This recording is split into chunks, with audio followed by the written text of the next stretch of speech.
past. It is almost 5 past, so let's get started.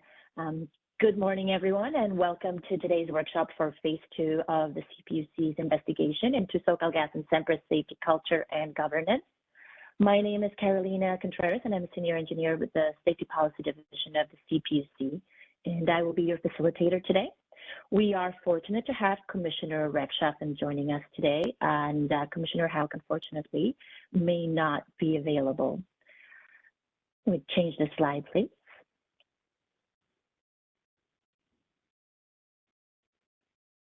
And we can, thank you. The purpose of today's workshop is to provide parties and stakeholders with the opportunity to comment on the Phase 2 issues included in the April 27th scoping memo for this proceeding. Can we go to the next slide, please? In terms of format for today's workshop, we will start with a progress update from SoCalGas and Sempra on the development of their safety culture improvement plan, followed by Q&A. We will then launch into party and stakeholder comments on the scoping issues. For that session, we will focus on items 1, 2, 3 of the scoping memo, starting with a presentation by the Public Advocate's Office and followed by remaining party comments. We will still block some time, albeit shorter, for comments on items 4 to 6. After a short stretch break, we will return to a presentation by SPD's consultant advisor for Phase 2 of the proceeding, Dr. Fleming, on safety culture improvement, followed by Q&A and open discussion. This is an opportunity to take advantage of Dr. Fleming's expertise and reflect on all topics discussed throughout the workshop. We are scheduled to conclude today at about 12:20 p.m. Can we go to the next slide, please? Now to some housekeeping items. Just a reminder for everybody to make sure they are muted unless you are presenting or asking a question when you called on. We will have Q&A, comment, and open discussion sessions today. So to participate, you may just raise your virtual hand or use the chat function. We will try to monitor the chat and just weaving your questions into the discussion if possible. Just bear in mind that we may not get to it right away, but we will try. This workshop will be recorded and the slide will be sent to the service list. Also, no decisions are being made nor actions will be taken today. Can we go to the next slide, please? Now, just some brief background on this proceeding. During Phase 1, Evolving Energy Consortium conducted a safety culture assessment of SoCalGas and Sempra's safety culture. A report containing the results of their assessment was issued in January of this year, and a workshop on the assessment and results was also held. A scoping memo for Phase 2 was issued on April 27th as well of this year, requiring SoCalGas and Sempra to prepare a safety culture improvement plan to address areas of improvement identified in the assessment report. The scoping memo also listed 6 scoping issues along with a set of principles and elements for the safety culture improvement plan to follow. The proposed improvement plan is due on July 29th of this year, so in just over a month from today. The Phase 2 schedule also specified that a workshop would be held on scoping items 1 through 6, which is why we are here today. Could we go to the next slide, please? Thank you. Before we do that, I will now turn to our commissioners. So Commissioner Rechtschaffen, do you have any opening remarks you'd like to share with us today? Thanks, Carolina. I don't have any opening remarks. I look forward to the discussion.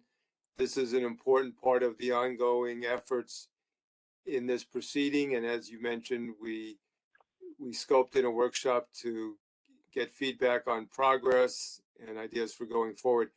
I am curious to know if Sempra and SoCalGas, who's ever speaking for them, could just let us know who from your leadership is in attendance for this workshop.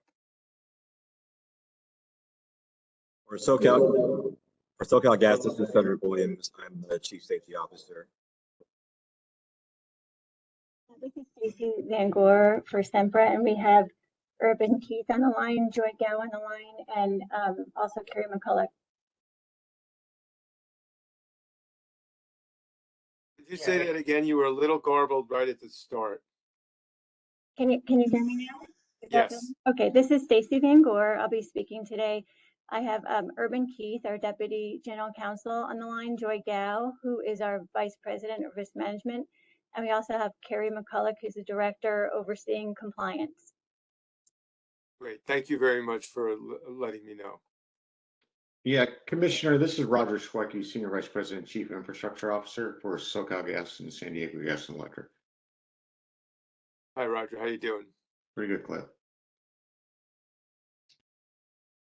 Thank you, Commissioner.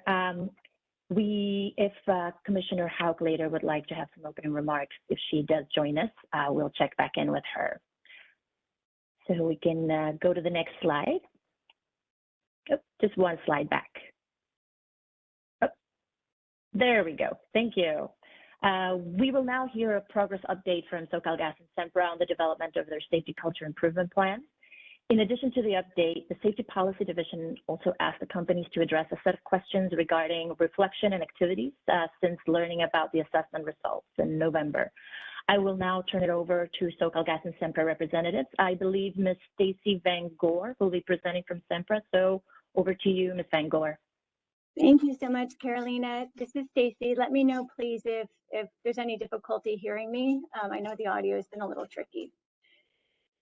So I'm going to walk through the questions that I received from Carolina, the issues for today about where we are in our development process to get to the plan, not the plan itself, but how we're getting challenges and opportunities. So let me just dive into those questions. Ms. Van Gore, we're having a little trouble hearing you, so maybe just if you can get a little closer to the microphone, you're coming in and out. Is that better, Carolina? Can you hear me? I can hear you now. Okay. All right. So I was just going to go ahead and follow the outline of the questions that you provided to us about the development of our challenges, opportunities. Stacy, we're still not hearing you. You are fading out. How about now? Is that better? That is okay. Okay. As soon as you fade out, I'll let you know again. But if it's challenging, we may have to skip to SoCalGas and let you work on sound with I-team. Okay, let's give it a shot. Okay now? You're doing okay now. Okay. All right, Carolina, I'm going to walk through the questions that you presented to us about the development of the plan. Let me dive in. So the first question was about our consultants, and SoCalGas will have a lot to say about their consultants. Sempra is in late stage discussions right now with 2 different consulting firms, and we expect to have an agreement in place very soon. You've asked about our current organizational structure and our org chart. Very curious, I think, about whether there have been big changes since the investigation began. Our organizational chart has not changed materially since the beginning of the investigation, and I can just run through the high level part of the chart for you. Jeff Martin is our chairman, CEO, and president. Reporting to Mr. Martin are 2 deputy general counsel, the senior vice president of corporate affairs, the executive vice president and CFO, our group president, chief administrative officer, and chief human resources officer. Relevant for our safety culture team, below the chief administrative officer and chief human resources officer is the VP of risk management, Joy Gao, who's on the line. And we also have the environmental health and safety manager on the line, who's reporting to the director of compliance, also on the line. And she reports to the deputy general counsel. So we have several members of the team that's working on safety culture and the 2EC report on the line today. You've asked about our leadership's reflection on the 2EC report. And what I would say there is that Sempra is not judging or picking apart each cultural fact or observation. Rather, we're taking a higher level to the report. We're accepting the themes and the observations and taking this as an opportunity to learn and grow and improve. Sempra is also going to support SoCalGas's plans and its oversight role, Sempra plans to be monitoring SoCalGas's progress on its improvement plan.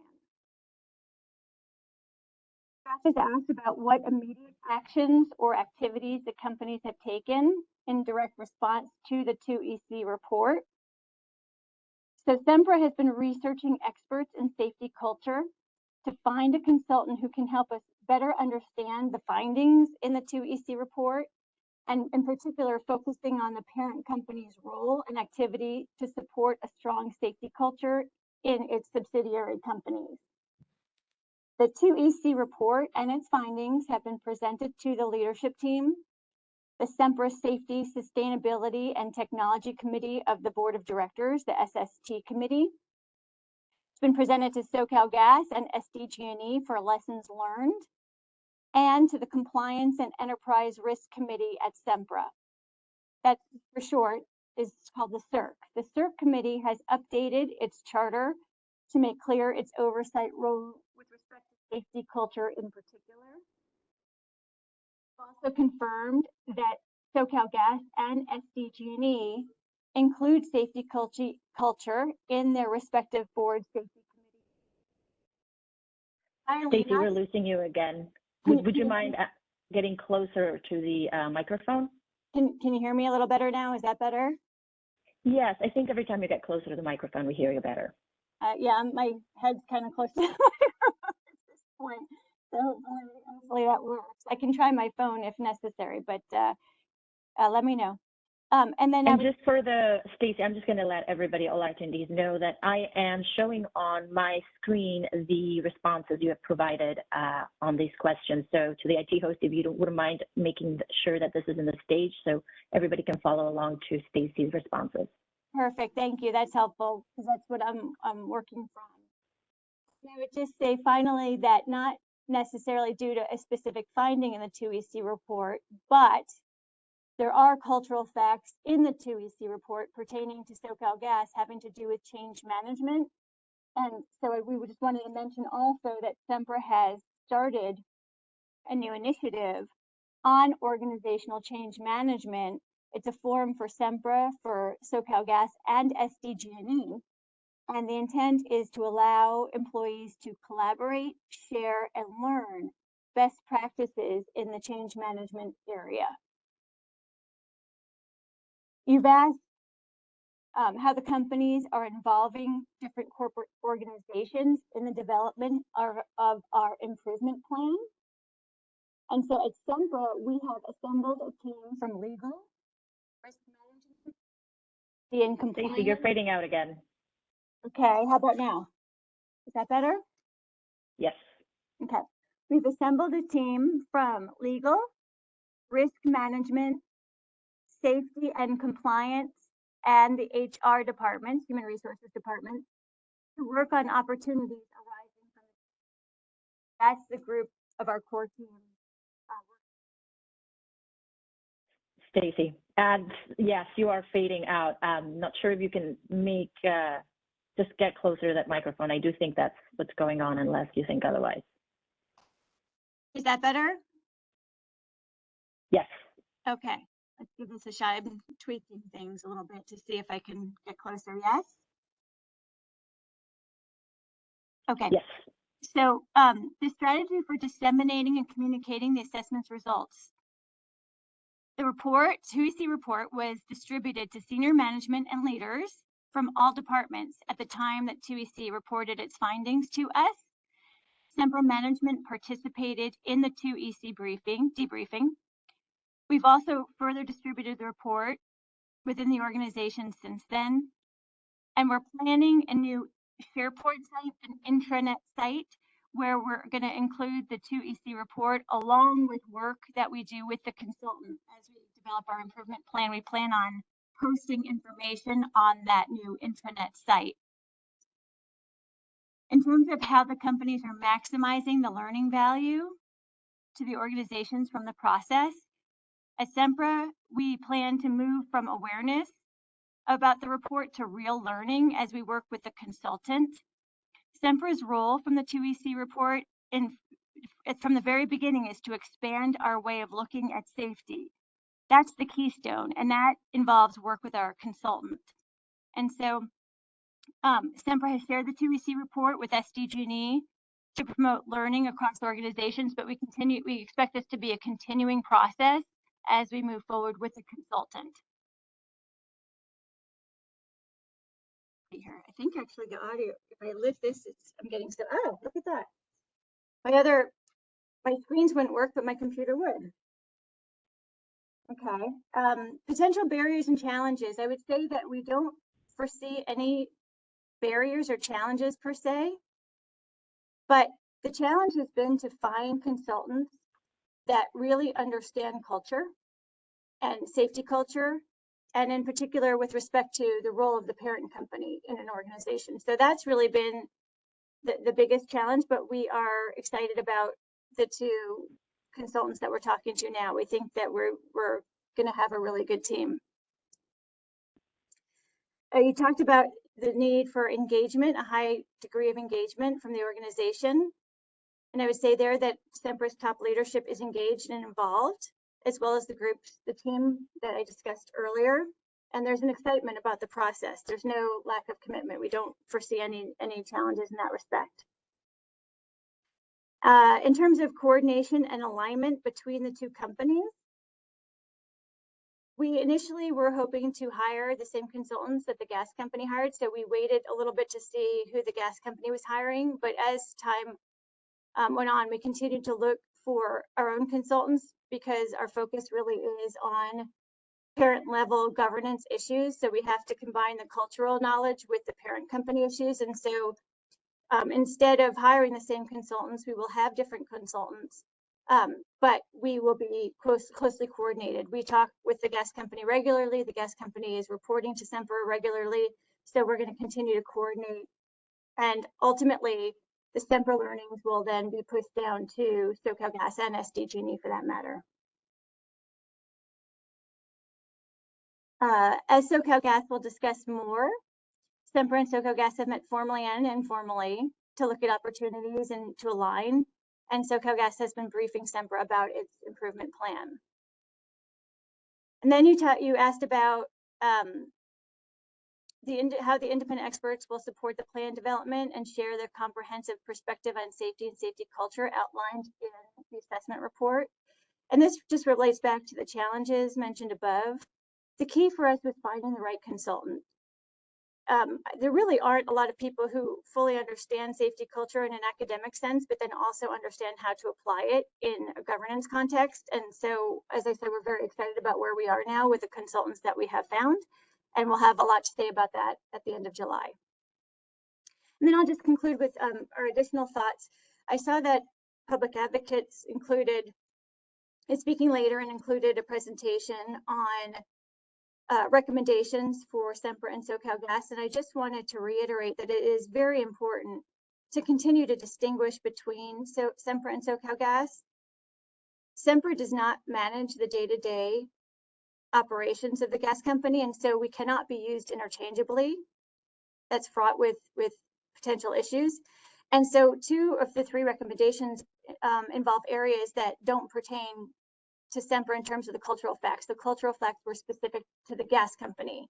Like, for instance, talking about what certain contractors shouldn't do. The contractors work on the front line and otherwise for the gas company, not at Sempra. And so it's important to not confuse those 2 companies with respect to the recommendations. And so it's important to look particularly at where the recommendations are and what the cultural facts are. And so it's clear which company is doing what. Otherwise, there's I think a lot of room for confusion and potential conflict there. So with that, I will turn it back to you, actually to Cedric now. Cedric at the gas company. Although if there are questions, Caroline, I don't know if you want to pause for questions for me or let Cedric continue on and then pause for questions afterwards. I think we want to move on with SoCalGas, and we'll have a Q&A session for both companies at that point. And so if you can let us know who from your company will be available for questions at that point, that would be great. Great, thank you. Okay, thanks. Jason is sharing his screen right now as we make the transition. And Jason, just give me a thumbs up when you're all set.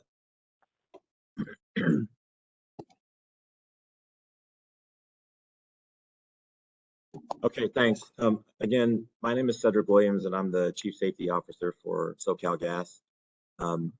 This role was, I am fairly new to this role, about 10 months, but not new to SoCalGas. I've been in and around the company in various different roles and capacities over the last 30 years.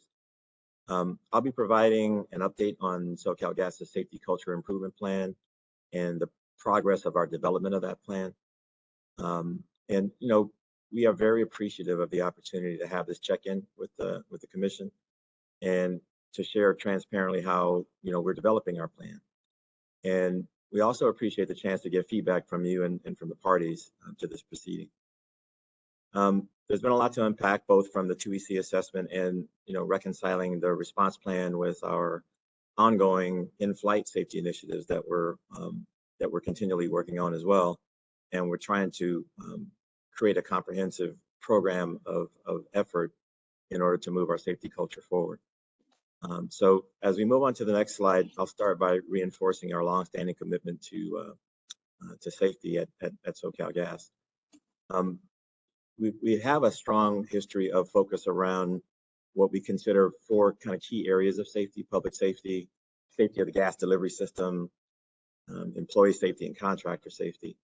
And what we can see from our assessment from 2EC is that we have some opportunities to connect those dots more with employees at every level. But in order to have the buy-in that we need across the enterprise, it's critical for the team to connect our plan with our company's mission. And on the next slide, I'll discuss some of the organizational changes that have taken place over the last few years. So back in 2019 in June, SoCalGas created its SMS organization with a focus on just the systemic application and integration of safety systems across SoCalGas. Then in August of 2019, we formally assigned a Chief Risk Officer. And in August of 2020, our new CEO was appointed. And then by November of 2020, SoCalGas had introduced a new mission that created several roles and departments to align with this company's refreshed mission. And in August of 2021, SoCalGas created an independent Chief Safety Officer that reports directly to the CEO. Previously, that position had been embedded in the Chief Operating Officer's role. And the intent of that independent Chief Safety Officer is to have overall responsibility for SoCalGas's safety management system, as well as programs, policies, processes to enhance safety culture and performance across the enterprise. So on the next slide, I'm going to share with you just a high-level organizational chart of reports to the CEO of SoCalGas, the Chief Operating Officer, CFO, Chief Admin and Diversity Officer, Chief Safety Officer, myself, Chief Talent and Culture Officer, General Counsel, and President. So the company has elevated through this org design the role of safety in an elevated way and an independent way, independent from operations. So as we move to the next slide, I think there is pretty good familiarity with parties and those interested around the 4 key themes that came out of the assessment. But underlying those 4 themes are also 13 recommendations specific to SoCalGas and dozens of areas that there are opportunities for exploration based on 2EC's assessment. So although the 4 themes are driving and guiding elements of our plan, we just want to appreciate the fact that there's considerably more beneath those 4 themes that we've explored in fairly good and in extremely good detail. So the 4 themes around safety being perceived as focused on personnel safety, at least based on the way people talk about it and interact around safety. The second, that safety and risk are perceived as achieved through compliance. The third, that resources are needed to promote a healthy safety culture. And then 4th, learning and safety improvement require an integrated management system. So next, I'll spend some time talking about how we communicated the assessment internally and externally, and how our leadership team reflects on the opportunity to continue moving our culture forward.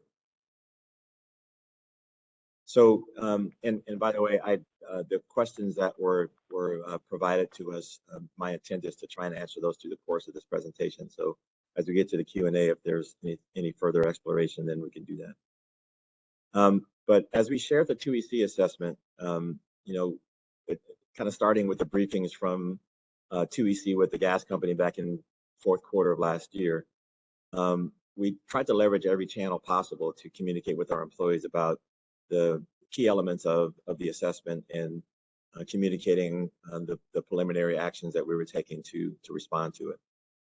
So obviously email communications to all of our employees, but on top of that, my team and I conducted several town halls and continue to do so through the course of this year, where we highlighted the key findings of the assessment and started to talk about our path forward in terms of addressing the culture change effort.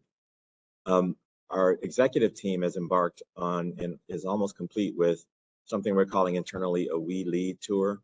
That's where pairs of executives are visiting every facility in our service territory, over 60 facilities, and are having specific conversations around a few things, but one of the few things is a general discussion about safety and a more specific discussion around the safety culture OII and the key themes coming out of that assessment. On a biweekly basis, we began this last year. Very specific messages are coming from my office and my team directly, penned by me.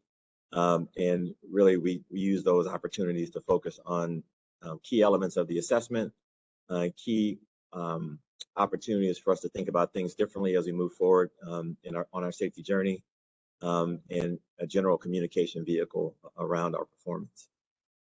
So I won't read through every one of these elements, but some of the key things I want to highlight are communication with public groups through our community advisory committees, which are opportunities for us to interface with representatives from different community areas, both geographically and in other areas that we can communicate with representatives of the public. We've also just recently had a contractor safety congress where we've invited all of our contractors in a virtual event to participate with us in discussions around SMS and safety culture, and we talked specifically about the OII and the assessment resulting from it.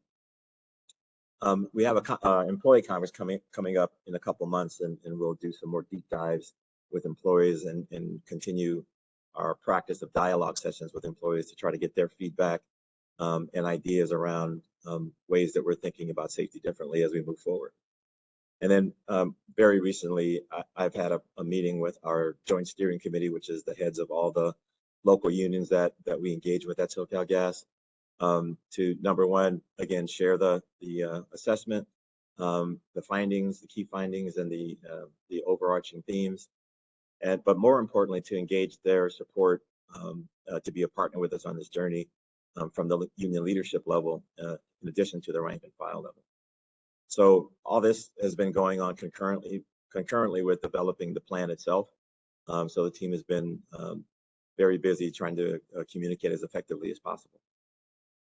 So as we look to maximize the learning from the assessment, the leadership team at SoCalGas views the plan as a great opportunity to incorporate an evolving view of safety throughout the organization. And, we are leaning into the inspirations provided to us by 2EC. And while we realize that it would be inconsistent with 2EC's intent to view this as an audit response or a check the box exercise, the 4 themes and the 13 recommendations from 2EC are definitely opportunities for us to explore, learn, and grow as an organization on our safety culture journey. So as we move to the next slide, we will kind of discuss some of the preliminary actions or the initial actions and some of the potential barriers that we see and risk to success that we see moving forward. And mostly I wanted to focus on some of the immediate actions that we've taken, which, conducting these organizational briefings at all major locations, as I mentioned earlier, creating a formal structure or governance model to better integrate safety and risk management. These bulleted items here have been incorporated into the performance plan of all management employees at the company. So we didn't wait for the plan to be filed as we started the year, putting performance plans together for all of our leadership team. These elements are things that we think we thought we could execute on, that would be supportive of and not duplicative in terms of what we knew we'd have to get after with this safety culture improvement plan. And we took the proactive step as a company to embed these elements and track their progress throughout the year as at the start of the year with all of our leadership team. As we think about potential barriers, there will be, we have to kind of understand that this is a continual journey that's never done. And, none of the concepts we introduce or the training we provide is going to be one and done type things. It'll require iterations for the learning to stick and be sustainable. And so probably the biggest barrier is really just the understanding that culture change is not a short thing. And although we have, a year and a half to 2 years worth of activity that we'll be teeing up in the plan, we understand that, culture change journeys take years to fully implement and create sustainability around. For the next few slides, I'll cover the plan structure, objectives, and our delivery model that we've set up. So we've onboarded resources to drive the plan's development, engagement with our employees, and the plan's implementation. We're leveraging our internal program management office to deliver PMO capabilities to the culture change effort. And we've engaged with National Safety Council, which is America's leading nonprofit safety advocate, who has assembled a team of subject matter experts to support us in this effort. And I'll give them a little bit of time to speak to you directly in a few slides. And then finally, we've engaged a third-party strategic initiative partner to help us with the project management mechanics, schedule management, business case development, some of the nuts and bolts of project management, schedule management, as we move down the path. And so as we move to the next slide, we'll talk about the way we think about this effort in 4 distinct stages, starting with an alignment and understanding stage, and a planning stage, which we are heavily undergoing and in the middle of right now. We've had to accelerate some things just due to the timing required to deliver the plan timely to the commission. But these first 2 stages are going to be occupying us for the next several months, and we expect the implementation stage, as I mentioned earlier, to, at least based on our preliminary schedule, to be somewhere in the 18 to 24 month range before we move to a sustaining improvement phase, where we would have transitioned the learnings, the internal education, the learnings from our safety culture change expert, and internalize them in a way that allows it to be sustainable for the long run. So on the next slide, we'll focus on kind of the high-level goals of the plan, and a few areas that we've identified early as opportunities for changes in thinking about safety and really from a leadership perspective. So the plan objectives are consistent with the key themes from the assessment, is to drive a holistic view of safety throughout the organization, to enhance dynamic risk and hazard assessment capability across the organization, to review safety resource allocation in our safety operating model across the company, and to enhance SMS integration, focusing on the areas of people, process, and technology across the organization.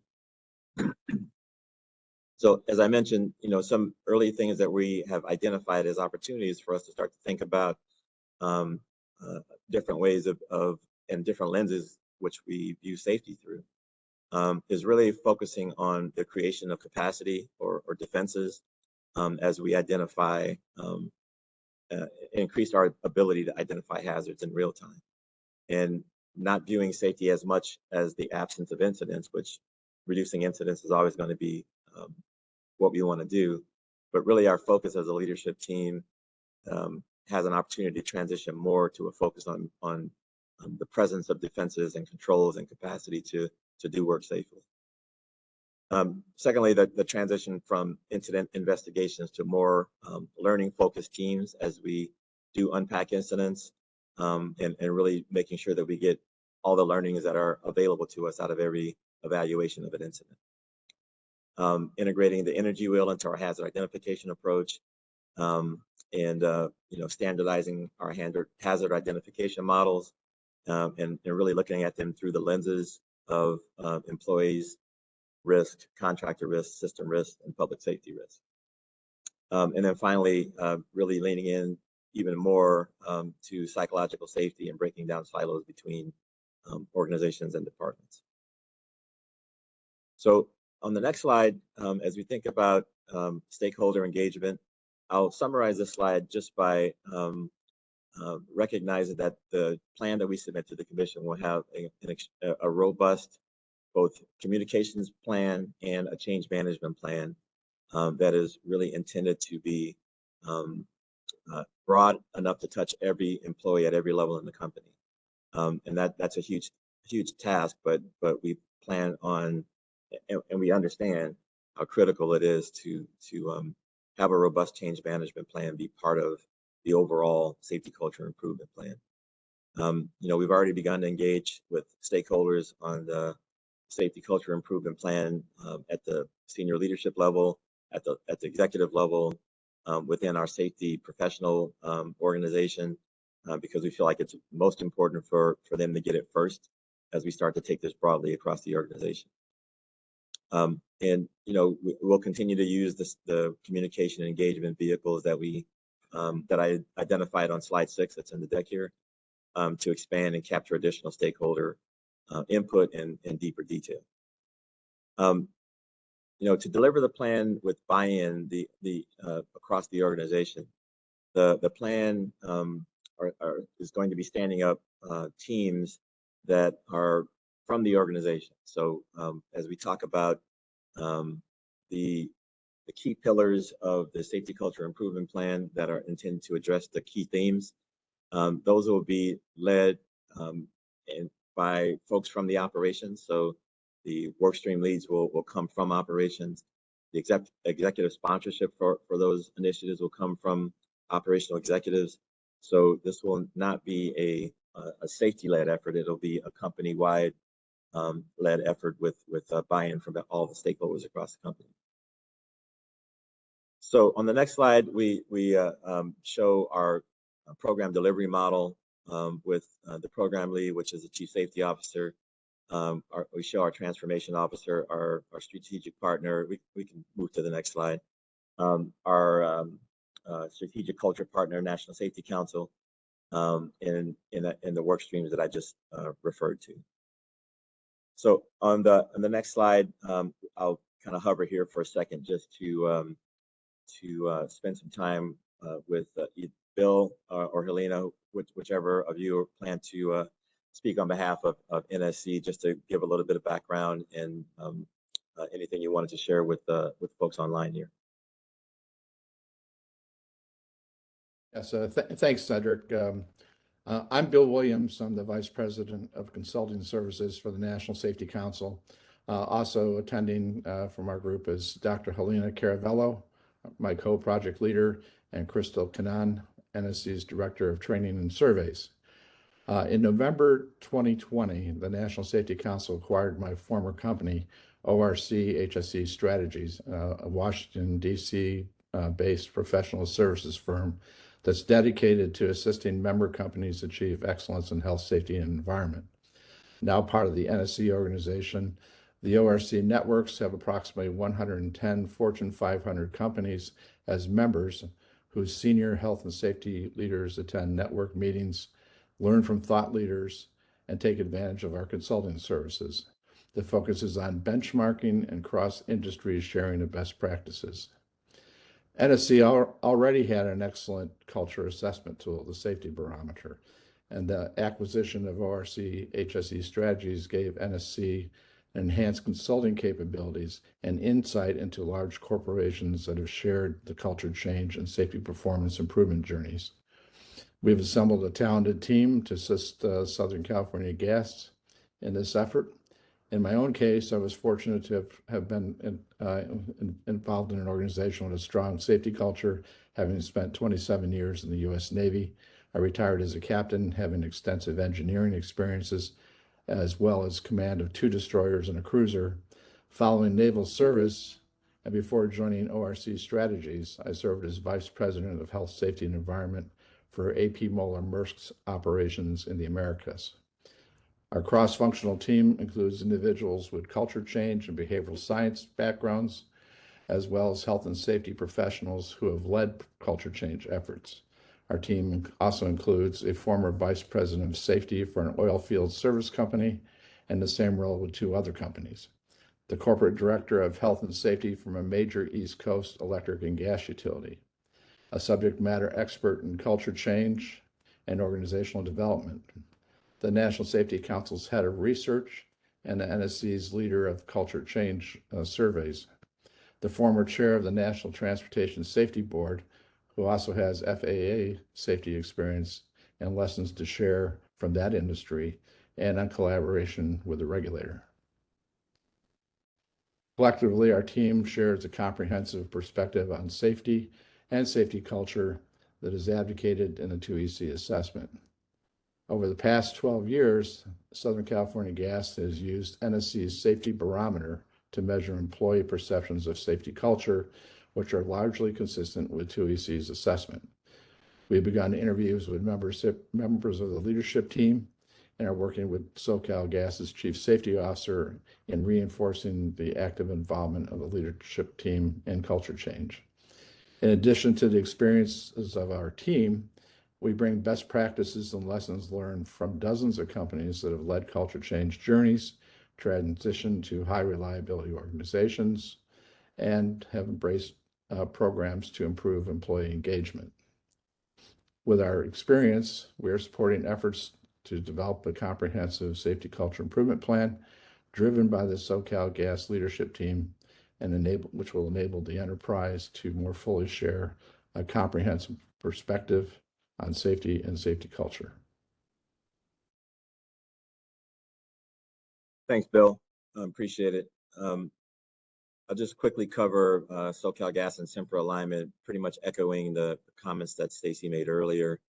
We have several vehicles through which we interface with Sempra, including Safety and Sustainability Committee of Sempra's board, the Compliance and Enterprise Risk Committee, SoCalGas's board and safety committee of that board, which I attend regularly and present updates to that body, and participated in the latest update to the charter of the SoCalGas Safety Committee of the SoCalGas board. And finally, our SoCalGas Advisory Safety Council, which is a group of external experts with industry experience that we meet with quarterly to get outside-in perspective on all aspects of safety. So with that, on our next slide, I'm going to hand over to Jason Egan to talk about some of the regulatory structure for the filing. Thank you, Cedric. For this last slide, we wanted to detail some of our plan as our plan development has proceeded, we've also begun detailing and outlining our plan submittal for later this summer. Currently, we're envisioning 3 main components of what we file on July 29th. First would be the more traditional CPUC filing that would provide background on the proceeding, on the effort, provide some summary information of the plan and initiatives, and detail some of the responsive material to the questions posed in the scoping ruling. Attached to that filing, we're planning to put together an overall kind of plan overview, which would detail the plan, our objectives, our aspirations, and more macro level activities. So this would be, for example, an overall plan communication activity and timeline. This would also include an overall plan timeline, and then our accountability and sustainability efforts and metrics and activities. Attached to the plan, we are also developing specific initiatives that will drive the overall advancement and enhancement effort, and will be aimed to specifically address aspects of the 2EC assessment. For each of these initiatives, we are planning to prepare more detailed information around specific actions, timing, resources, benefits, objectives, metrics. So essentially a deeper dive into each of the key initiatives that will support plan moving forward to meet the objectives and aspirations that are laid out in the plan. And one additional important note here is that this will be a significant undertaking, and actions to understand and enhance culture are dynamic learning and improvement efforts. Accordingly, when we're putting this plan together, flexibility to refine information and actions are appropriate and will better enable an effective and efficient plan.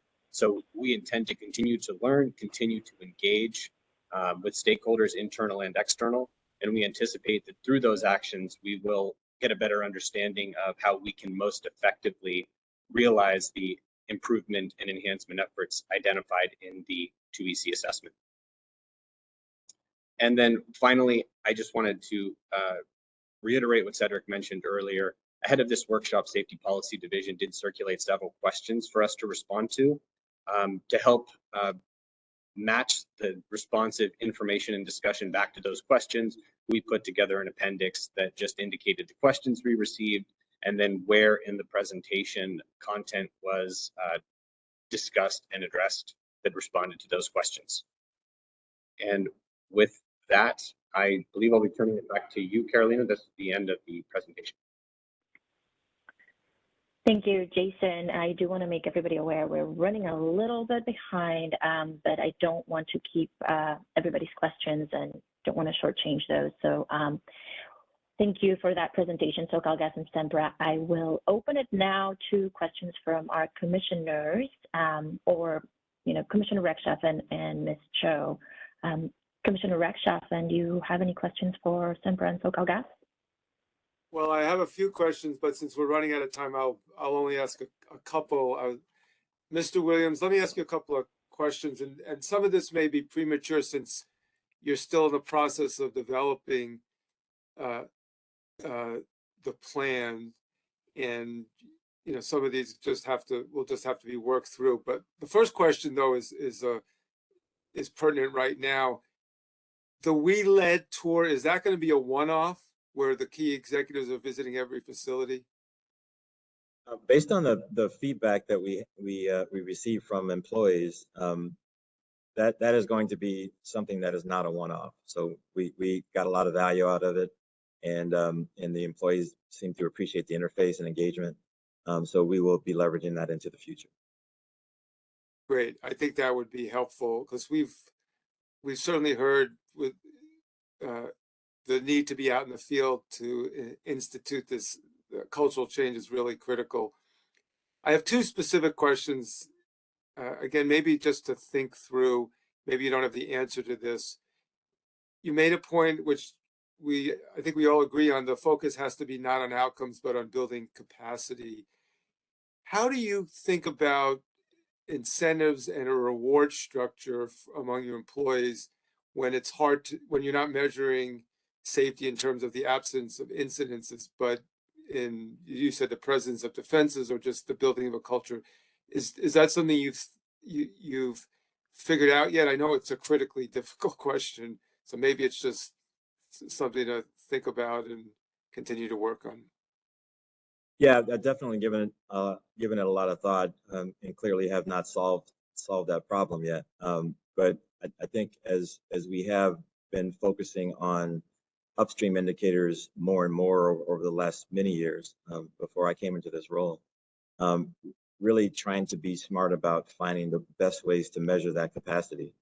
And so some of it is, around, standardization of risk modeling by activity so that we can enhance our pre-job assessments and really incorporate, as I mentioned earlier, the energy wheel, which talks about different types of energy that could be associated with different types of hazards, and really going through exhaustively, by work type, whether or not we've addressed, identified, and effectively mitigated those, and really using as a metric, not whether an incident happened, but the percentage of which we have controls in place for those identified hazards. So And still a lot of work to do, Commissioner, but we are thinking about that a lot.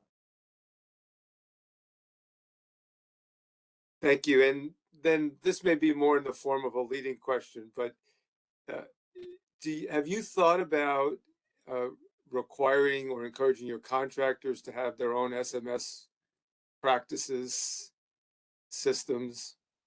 No, that's not a leading question at all.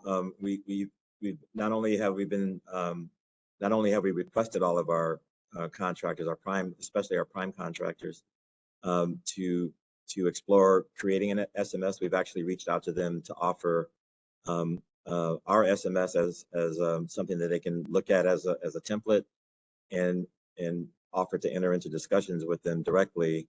I've had conversations with presidents of some of our largest contracting companies, and where they didn't have things in place, we've offered up the opportunity to partner with them to share our approach to make sure that we're all thinking about this the same way. And there's been very high receptivity to the incorporation where they don't already exist of SMS systems with all of our contracts. Thank you. That's good to hear. Carolina, that's all for me now. Thank you, Commissioner Rexroth, and there will be more opportunity for discussion towards the end of the workshop today. Do want to check in with Ms. Cho on behalf of Commissioner Houck, whether you have any questions you'd like to ask Sempra and SoCalGas. Over to you, Ms. Cho. Thanks, Carolina. I don't have any questions. Thank you, Candice. With that, I will turn to questions from attendees. Just a reminder to please raise your virtual hand and we'll get to you in that order. Just give a moment for folks to get their hands up.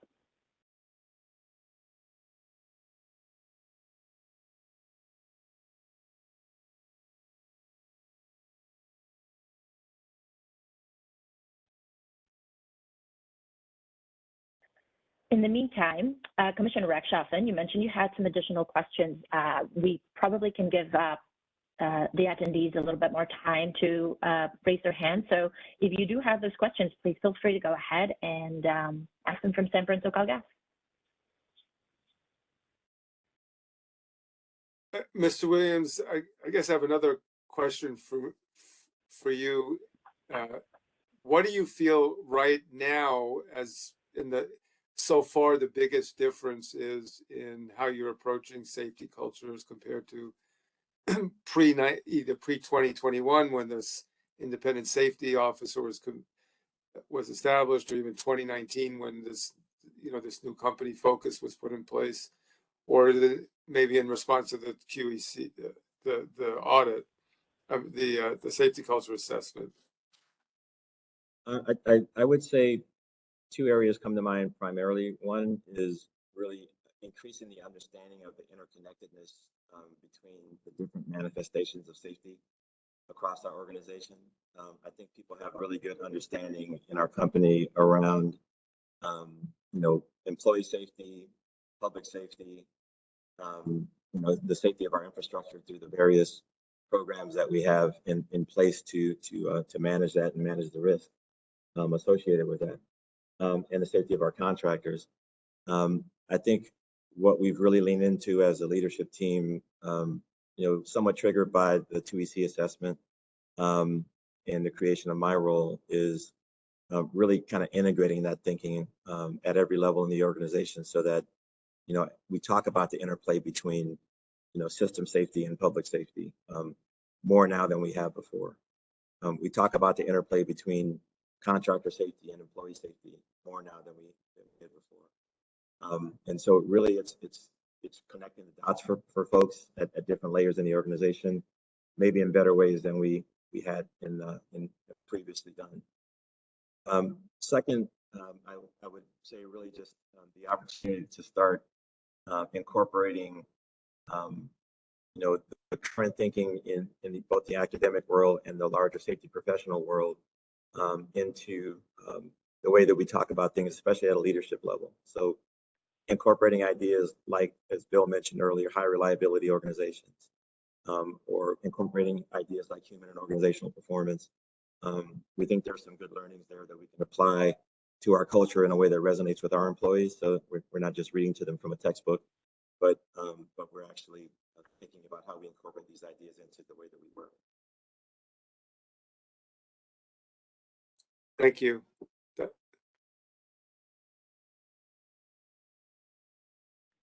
If Commissioner Rakshasani, if you don't have any more questions, we actually do not have any questions from our attendees. So with that, since we are running behind on schedule, we will move on to our next item. But just a reminder to everybody that there will be more opportunity for open discussion and comment at the end of the workshop. So if you would prefer to put your questions down at that point, please feel free to do so. So thank you, SoCalGas, and thank you, Commissioner, for those questions. We will now move on to item 3 of the agenda, which are the comments on scoping items 1 and 6. In terms of format, we will split the session between comments on issues 1 to 3, which will be the primary focus, starting with a presentation by the Public Advocate's Office. We will still leave about 20 minutes at the end of the session, of the comment session, for items 4 to 6. We can go to the next slide, please. So the first 3 scoping issues are shown on the slide, and in summary, these ask, number 1, whether the improvement plan adequately addresses the deficiencies identified in the assessment. Number 2, whether the company's improvement plan meets the required elements for those plans as outlined in this proceeding. And number 3, what metrics should be adopted to evaluate the company's progress in implementing the improvement plan. You can go to the next slide. In connection with issue number 2, the scoping memo outlined 11 elements for the plan to meet. These are also shown on the slide. Let me go to the next slide, please. In addition, element 3 specified 8 principles. These are also shown on the slide. If we can go back to the previous slide and one more slide back. Thank you. I will now turn it over to Mr. Botras from the Public Advocate's Office for a brief presentation with some of their comments. Mr. Botras, you will have 10 minutes for your presentation, and over to you.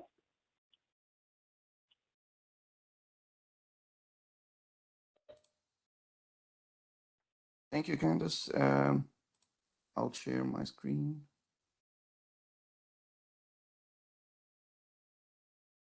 Can you see my screen? Yes, we can see it. Perfect. Thank you. Yeah, perfect. Thank you so much. We appreciate the opportunity to present today. Today we will talk about the Safety Culture Improvement Plan and our recommendation.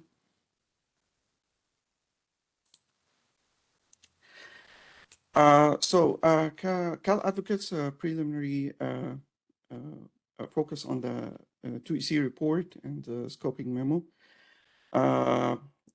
We prioritize our comments today, or our recommendations, based on 242 perceptions that were in 2EC report. And we have many recommendations. However, because we want to be focused on time, so we will provide the top 3 recommendations that we think that they will make the biggest change. The first one is regarding contractors. We have there is mainly here perceptions that they don't have always, contractors do not always have the same understanding and or practice as expected from SoCalGas employees. They are 60% versus 40% for SoCalGas in the capital construction work, and that contractors are not always involved in safety discussions. So our recommendation in that is that contractors should receive similar training compared to SoCalGas and Sempra employees, and should be held to the same standard of behavior. Next one is work processes. There are perceptions that SoCalGas management is all about budget. The more management saves on budget, the better their bonuses will be. And what management say is different than what management does. And also money goes to the capital expenditure more than operational and cost and maintenance cost. So that will likely impact safety. So our recommendation here is to prioritize public safety and the environment. SoCalGas and Sempra should use clear performance indicators to evaluate the public safety and the environment performance with a specific and measurable targets, and also allocate resources to make achieving those targets doable, and also achieving these targets for public safety and the environment should be a condition for the management and rank and files employees to be eligible to their incentive plan and bonuses. Next is the risk assessment.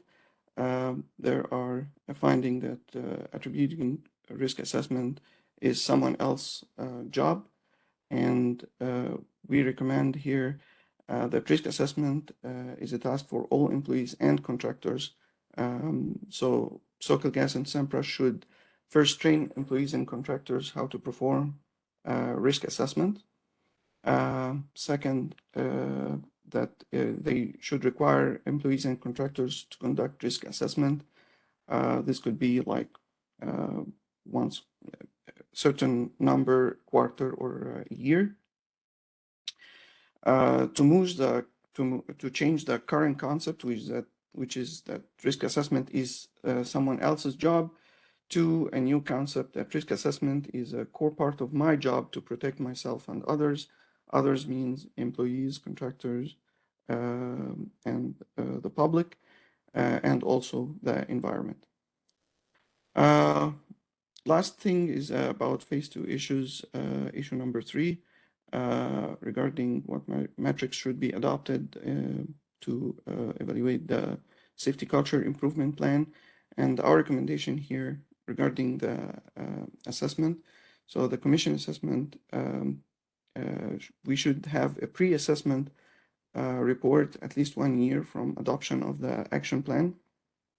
This is to see, or this will be helpful to understand if we're heading in the right direction, and then to have 2 full assessment after 3 years and after 5 years of adopting the action plan to evaluate, like what Mr. Williams mentioned, that this is a not short process and it might take years. So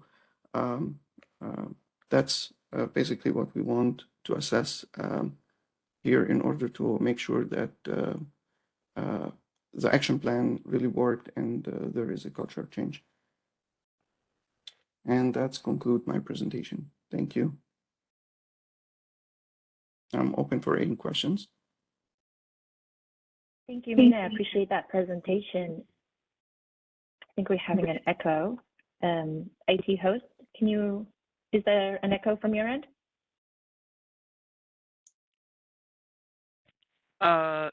This is Jacob from IT. We're not hearing any echo. It could be due to somebody being unmuted. So if everybody could just check their mics. Thank you. Thank you. So first, I would like to see if there's any questions for Mina, and please raise your hands or use the chat function.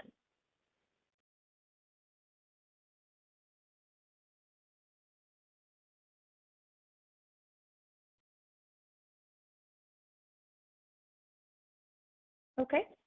I'm not seeing any questions for you, Mina, so thanks so much for that presentation. I think it's time that we move on to comments from the remaining parties on items 1, 2, 3. So if anybody has any comments, any parties on items 1, 2, 3, please go ahead. This would be the time to do so.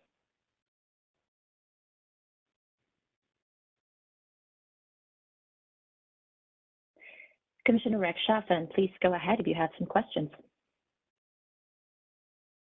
Thank you. I didn't get my hand up fast enough. I did have a comment or question for Mina, and it's similar to the question I asked Mr. Williams.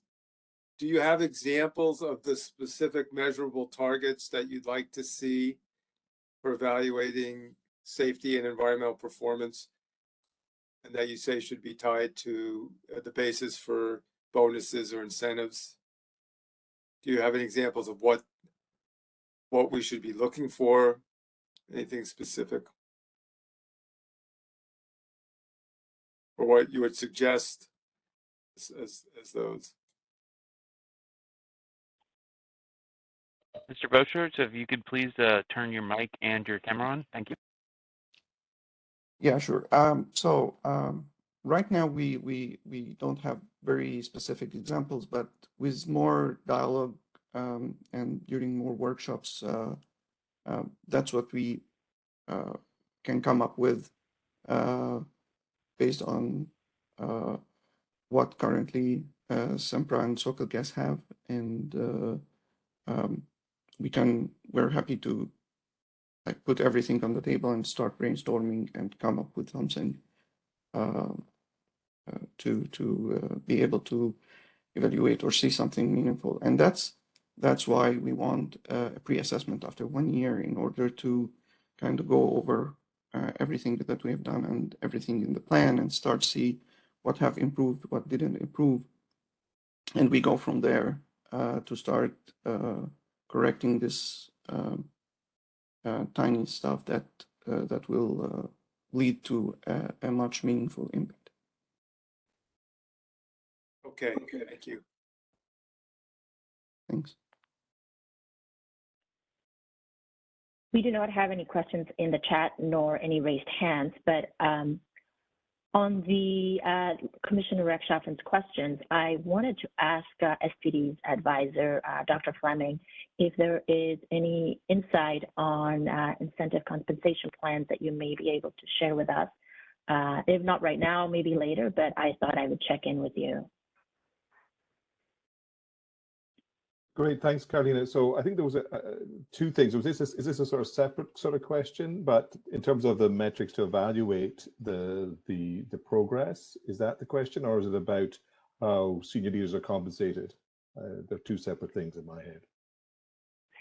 Well, I think the question was more towards the former, the incentive compensation, or that for senior leadership. But if you do have any advice or suggestions for the parties to consider in terms of monitoring of performance during implementation, I think it would be very helpful to hear as well. Great. So traditionally, one of the challenges that we've had in safety critical industries is that many organizations assess safety from an outcome perspective. And then the typical outcomes that you have in a safety critical industry is occupational injuries, lost time injuries. And then for some while, organizations decided that they were a good proxy measure for overall safety, which really turned out not to be true. Therefore, many organizations tended to focus a lot of their performance measures on those indicators because they were relatively easy to track, they were perceived as objective, and therefore organizations use those indicators. The challenge that most of these industries have now encountered is it's quite difficult to move away from them and move towards something else. So it's sort of, many organizations would say things like, well, safety is the presence of barriers or controls, not the absence of injuries, which is true. But then that poses a much greater challenge in terms of identifying actual measures for that. And the challenge is not so much that it's not possible to create these measures, but that it takes a fair amount of resources. Because what you're looking at is, to what extent are the critical controls in place over a longer time frame? And to give you an example of an industry that has done this relatively well is aviation, and the introduction of a program developed by a gentleman called Bob Helmreich, who died a number of years ago, but was a faculty member in Texas A&M. And he developed a program called LOSA, Line Operations Safety Audit, which basically involves observing pilots in the jump seat against a standard checklist and monitoring the extent to which those controls are in place. And they focus on critical controls rather than anything else. They're anonymized, so it's not about identifying individual pilots, but looking at your safety performance over a period of time. And they've also introduced a large number of technologies to monitor performance in that context. Some petrochemical companies have introduced similar sorts of programs, although not quite as comprehensive as LOSA, where they have critical tasks and those tasks are observed and issues identified. And then that can turn it into a performance metric so that you can see how you're doing over time. But the caveat is that's a significant cost to implement a program like this, and there's limited examples of that. But yes, it's definitely possible to measure the presence of barriers. It's just that they're not likely to be present in the current data you collect, which is where we hit up against a brick wall for many organizations. I hope that sort of answers your question. And once you have the indicators, then you can link it to compensation. That's not tricky, but you need the indicators first. Thank you, Dr. Fleming. I will move down the list. We have a question from, but before I'll check, Commissioner Rechtschaffen, did you have any follow-up questions from earlier? The only question I have is whether or not Mr. Williams of the National Safety Council has anything to add to what Dr. Fleming said on this question. Yes, yes, I do. So, in fact, I was going to comment because the traditional metric used by a lot of large corporations are OSHA recordable injury rates, start rates, lost time injury frequency rates, because they're mandated by the regulator, OSHA in this case, and because they're easy to track. And I think with all the ORC network member companies, one of the most common questions I get from the VPs of these organizations is, how do I get my leadership team and the board of directors off of OSHA metrics? And so we have a lot of conversation about this. We have a lot of companies that have gone down the path of focus on leading indicators and predictive analytics, and so it's a big issue out there because some compensation schemes are linked to OSHA recordable rates. We try to get companies off of that, especially anything that would drive reporting underground. And sometimes if you have recordable injury rates as one of your primary metrics of measuring safety success, there is a tendency, or at least the likelihood, that somebody's going to underreport for sake of compensation. So we really focus on leading indicators in this area.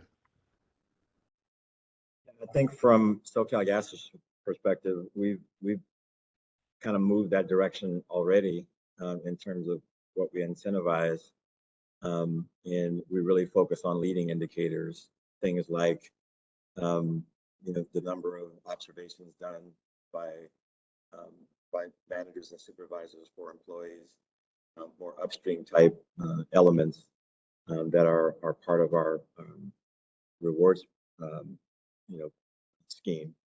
And when we think about, I kind of draw a distinction between what we incentivize versus compensation. I think those are two different conversations, related but different.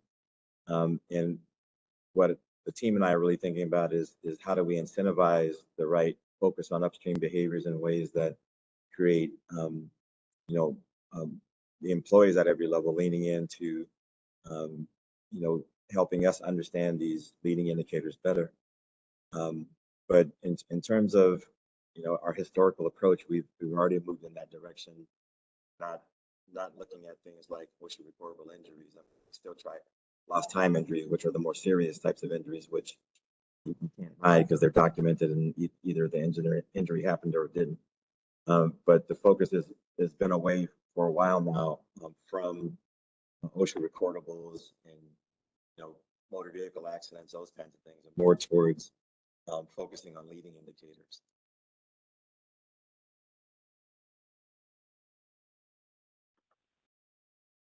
Thank you, SoCalGas. We have some questions, and I'm going to ask Renee Guild. You can go ahead and ask your question.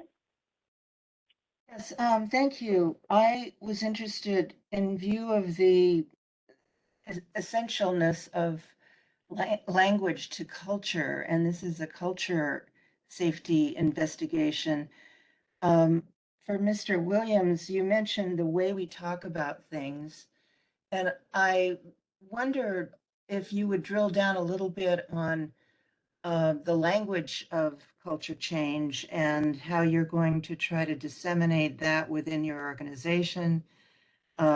Because, a lot of these words are in fairly general use in society, like safety and incidents and so forth. But there will be, I think, an advantage to your employees and you agreeing on some common definitions that everyone uses. And we can then measure how people understand those concepts, both in terms of, as you mentioned, employee safety, public safety, environmental safety, and so forth. So I just thought perhaps you could describe a little bit of your intentions in that regard. I think that's a great question. I do think it's premature for me to comment in a meaningful way on that, just because we've only recently brought on board our culture change expert that will help us explore those ideas and in the right way for us to talk about them at different layers in the organization. And part of what we will go through over the next couple years as we go through the execution phase of the culture improvement plan is to clearly understand with support from our experts on what are the right methodologies, what is the right way to talk about it, what is the right way to create a common lexicon across our company so that it does become embedded in our culture. So I appreciate the question. I just think we'll need more time to go through the process of this effort in order to give better answers to it. Fair enough. Thank you.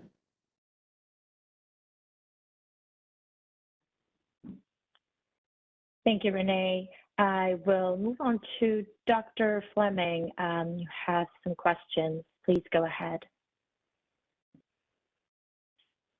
Thanks, Carolina. So one is just a comment for I suppose just a response, I think, to Bill Williams' point where he concluded that the 2EC report was largely consistent with previous assessments done by the NSC, and I don't agree with that, having read the NSC prior reports and read the 2EC report and been part of that team. I don't think we did. I don't think they were consistent. Obviously, the perception survey may have had some similarities, but the overall report was quite different from those previous reports, from my reading of them. So I think that was just a point clarification in terms of perspectives on that. I also would say that while I agree with Bill that underreporting when you focus on injuries can be a challenge, it's not the biggest challenge in the context of an organization like SoCalGas, where we're actually concerned about major hazard risk. So our concern about focusing on occupational safety and personnel safety for an organization where they've got major hazard risk, which are low probability, high consequence events, is that it moves the focus away from what is the most appropriate thing in terms of safety and sometimes resources. But more importantly, organizations can get a false sense of security or end up being complacent because they believe they're very good at safety because the so-called objective indicators they're doing very well on. And the low probability, high consequence events by their nature don't happen very often. And therefore we feel that we're doing really well on safety because all we're measuring is outcomes. So it's the focus on outcome-oriented measures that I think is a key thing to be careful about. And while we talk generally about things like leading indicators, I'm not always, I think, convinced that these are, when we think about leading indicators, they're often trying to things that are predictive of outcomes, which then tend to be predictive of occupational re-injury outcomes because we don't have them. So when we talk about the presence of safety, what we're really talking about is process indicators, indicators that measure how well our systems are operating, which I think is a slightly better term than leading indicators, because leading assume that they're correlated with some outcome, and there isn't great data in that space. So I think it's important. The issue with focusing on occupational safety is that it is not predictive of major hazard risk, right? And that assumption needs to be very clearly stated that that's not a correct assumption. Thank you, Dr. Fleming. To follow up on that, my question then, we don't have any questions right now with a raised hand. So I just wanted to ask the NSC and SoCalGas, seeing that there have been assessments performed in the past prior to the investigation being opened. Considering what Dr. Fleming just mentioned about the focus on occupational safety, and how is the current approach that SoCalGas is taking and the NSC supporting different from past assessments? I'm not quite sure I understand the question exactly, but I'll try to answer it. The assessments that NSC, the culture barometer surveys that we've done with NSC for the past 10 years are just a different kind of survey than what we're talking about pursuing now, done by a different part of NSC's organization. There's folks that run the culture barometer survey, and then there's the organization that Bill runs for NSC, which is kind of I'll call it, for lack of a better term, the consulting arm of NSC, which has a different focus, a different mission. So it's just a different look at things. And when we look at the team that NSC's assembled to support us on this, they're people that have extensive experience in organizational psychology, the former head of the National Transportation Safety Board, former heads of safety at large organizations that have gone through these kinds of activities. So it's just a different service that we're contracted with NSC for this effort. I'm not sure if that answers your question, Carolina. Thank you, Mr. Williams. I think you have, so appreciate that. I want to check also if there's any other questions or any other comments that parties want to make. If not, I will throw out a couple of questions or comments for everybody's response to see if we have any discussion there.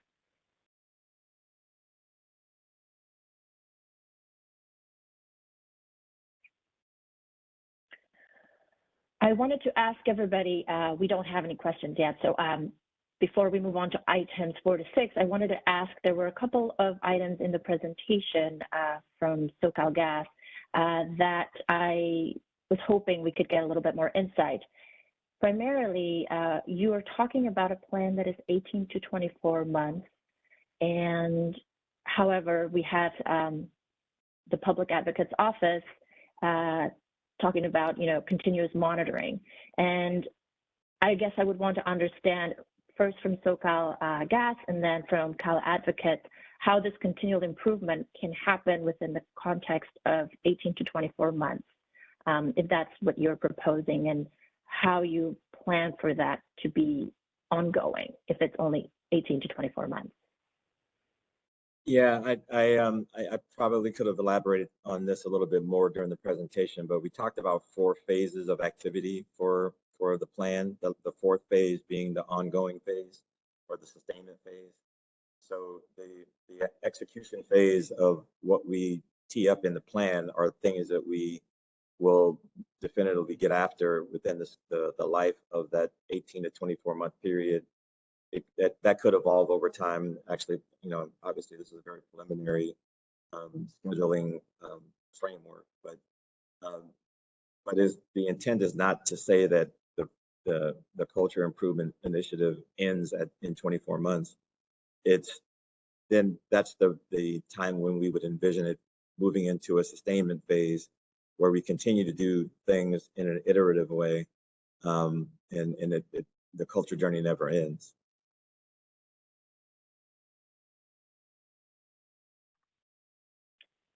Thank you, Mr. Williams. And I wonder if perhaps the Public Advocate's Office has any remarks or any comments in terms of that continuous improvement. You did have a discussion on pre-assessment. So perhaps you can elaborate a little bit more on what you think that could look like. And this question would be for Mina Botros. Yeah, we anticipate the pre-assessment to be to focus, not to be like a full report that like what do you see report looks like now, just to focus on some items that we think is more critical, that we give it high priority, and try to measure if there has been a change that we can measure, or there is an improvement, and also to highlight what still is not changed yet, so we can like make the plan more adaptive to this issues. And then we measure again after 3 years. That should be a full assessment, similar to what we see have done in the past, and same thing after 5 years. So pre-assessment shouldn't be full. It should be focused on high priority areas, and it should provide other findings and what have changed and what have not changed, in order to try to fine-tune the plan to move forward on much stronger base. The target is, we don't want to wait 3 years and then we say, well, the plan missed this, and we have to wait another 3 years in order to assess again. So that's our thought process in pre-assessment report, just to make sure we're heading in the right direction, that SoCalGas, Sempra are applying what is written on the paper, and that it's effective action plan. Thank you, Mina. I appreciate that. I will move to a question that we have from Mr. Egan with SoCalGas, and please go ahead. You may ask a question or your comment. Thanks, Carolina. It's a question to the CPUC, or maybe it's for Cal Advocate's thoughts, but I'm curious how we envision the ongoing assessment framework that Cal Advocates is discussing here, how that would eventually align with the framework being addressed in the safety culture rulemaking. I suppose I would have assumed that at a certain point that the safety culture assessment framework being developed in the rulemaking would be, deployed in place, and SoCalGas would be subject to that assessment framework. So, when we're talking about timelines, I'm curious if the commission can, provide its thoughts on how that framework might be used, or how we'll kind of align and integrate that framework with what we're discussing here today, or curious if Cal Advocates has any thoughts on how that can be done effectively and hopefully seamlessly. Thank you, Jason. I can provide some input from the CPUC side. First of all, I just want to recognize that the OIR, where the framework's being developed, it's in its initial stages. So because of the initial stages that's in, it makes it a little bit more challenging to understand the full picture and granularity of how these two can be integrated. But it's certainly a consideration that we have in mind, and we are welcome to hear other parties and everybody's suggestions and thoughts about this particular issue. And we do recognize that there is that question still pending. And but I don't think that quite at this moment we are able to resolve it fully just because of the early stages that the other proceeding is in. At least not with the granularity that you're probably trying to get. But with that, I think it would be helpful for the commission to hear from other parties as well, and from SoCalGas and everybody about this particular item. And Mina, please, if you have any thoughts on that, I believe Jason thought it would be helpful to hear from you. Yeah, I believe the rulemaking will be very helpful in the 3-year assessment and 5-year assessment. And I don't see the contradiction between what we do here in the investigation and the rulemaking. The rulemaking, like what you mentioned, is still in the early stage. Hopefully it will be ready when and we could use the guidelines from it to make the 3-year assessment and 5-year assessment. So that should, I see it's good timing to have this. The rulemaking is done before the 3-year assessment and 5-year assessment that we are talking about here.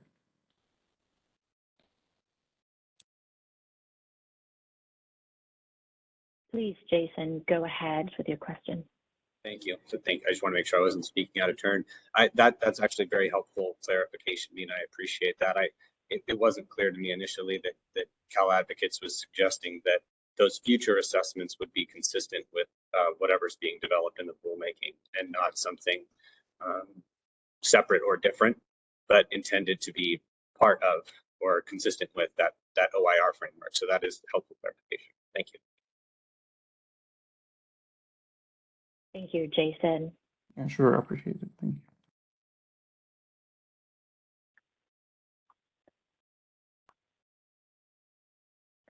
Just going to give folks a quick moment to get their questions.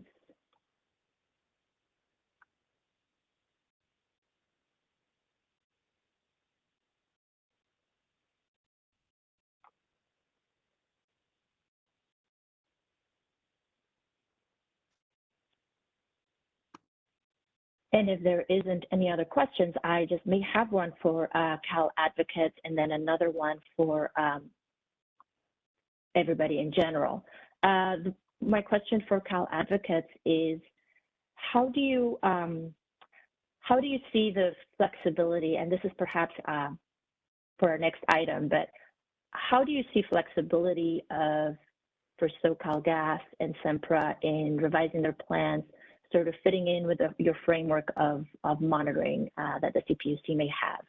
And if you have any suggestions on how that could be implemented.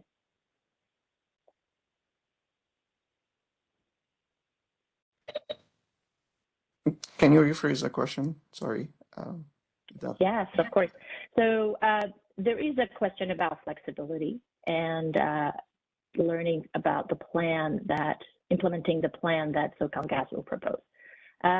Within that context, how do you see that flexibility playing into the oversight that we have, and specifically how involving the parties like Cal Advocates in turn and everybody else within that revision of plans, should those be necessary?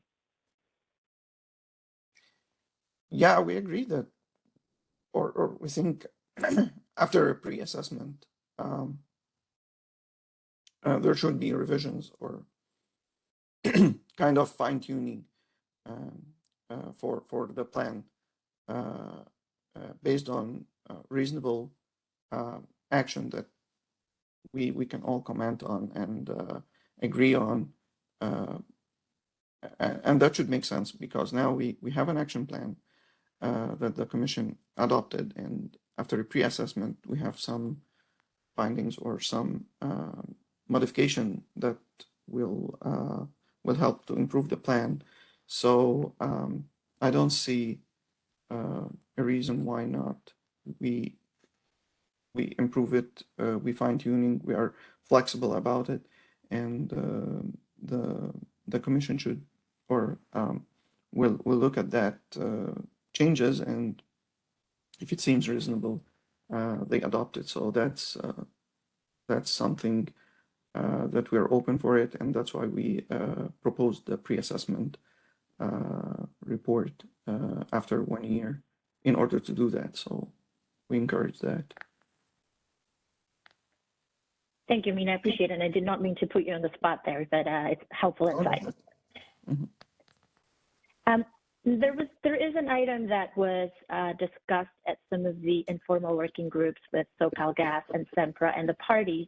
And so I just wanted to check if there are any terms or requirements that may warrant additional clarification or guidance.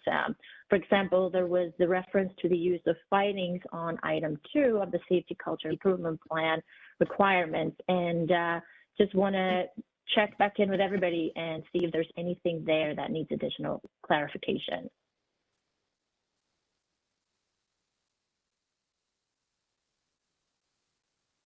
And for context, the term findings is used in item 2, and there's been just discussion whether that item findings refers to the cultural facts that are in the report or just to the high level themes that are in the report as well.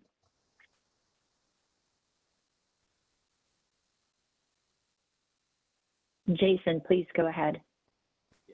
I don't know if it's, but I think the guidance that we received from the commission is that the commission intended by that requirement was for SoCalGas to respond to each cultural fact. Is that correct? To confirm with you, you're raising the issue, it was a response to each cultural fact was intended by that the scoping ruling. Jason, and I'm sorry, I had a really hard time understanding you. I think it was a little choppy. Would you mind repeating? Sure. Let me know if this is any better. It's better, but I think let's give it a shot again. Okay. Since you were kind of opening the question, I'll just confirm the guidance we received is that what the commission intended by that aspect of the ruling regarding the findings is that SoCalGas respond each cultural fact.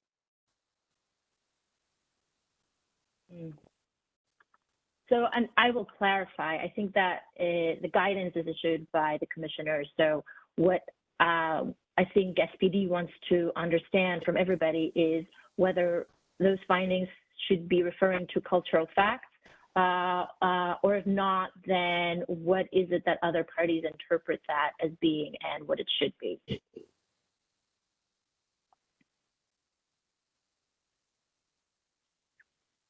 And if there's a need for additional clarification, I think we can take that point, we can take that back.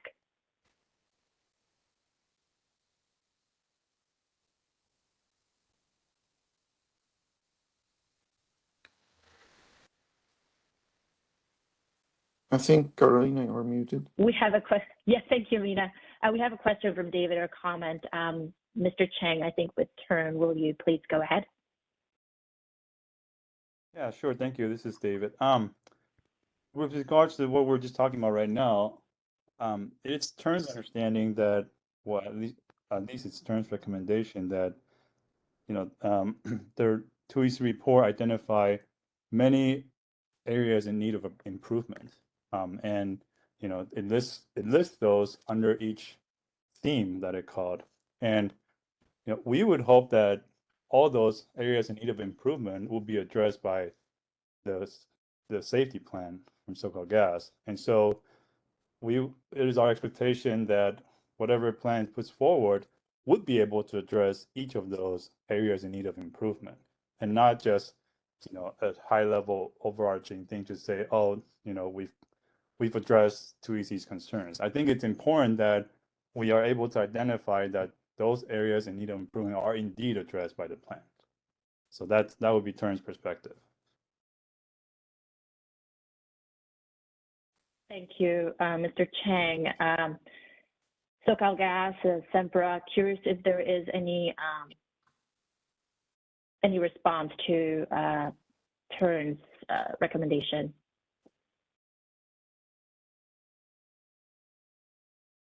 Yeah, we understand it. We understand Turn's position.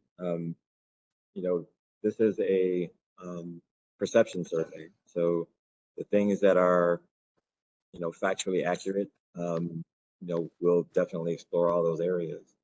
Some things are sometimes misperceptions. So we're not going to fix something that is not actually broken.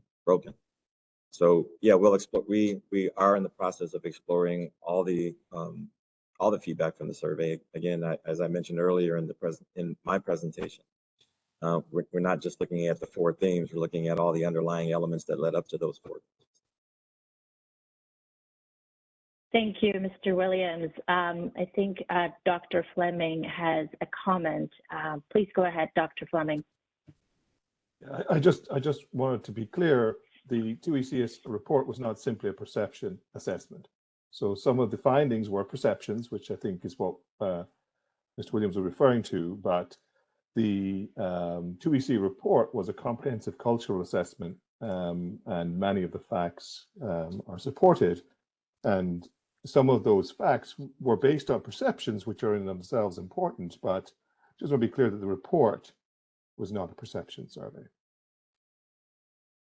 I appreciate that, Dr. Fleming. I think what I'm trying to square is Turn's seeming perception that just by going down the list of everything that's in the report and checking it off, that we change our culture, which is not how we perceive it. No, I totally agree, but I just wanted to make some distinction about some of the findings.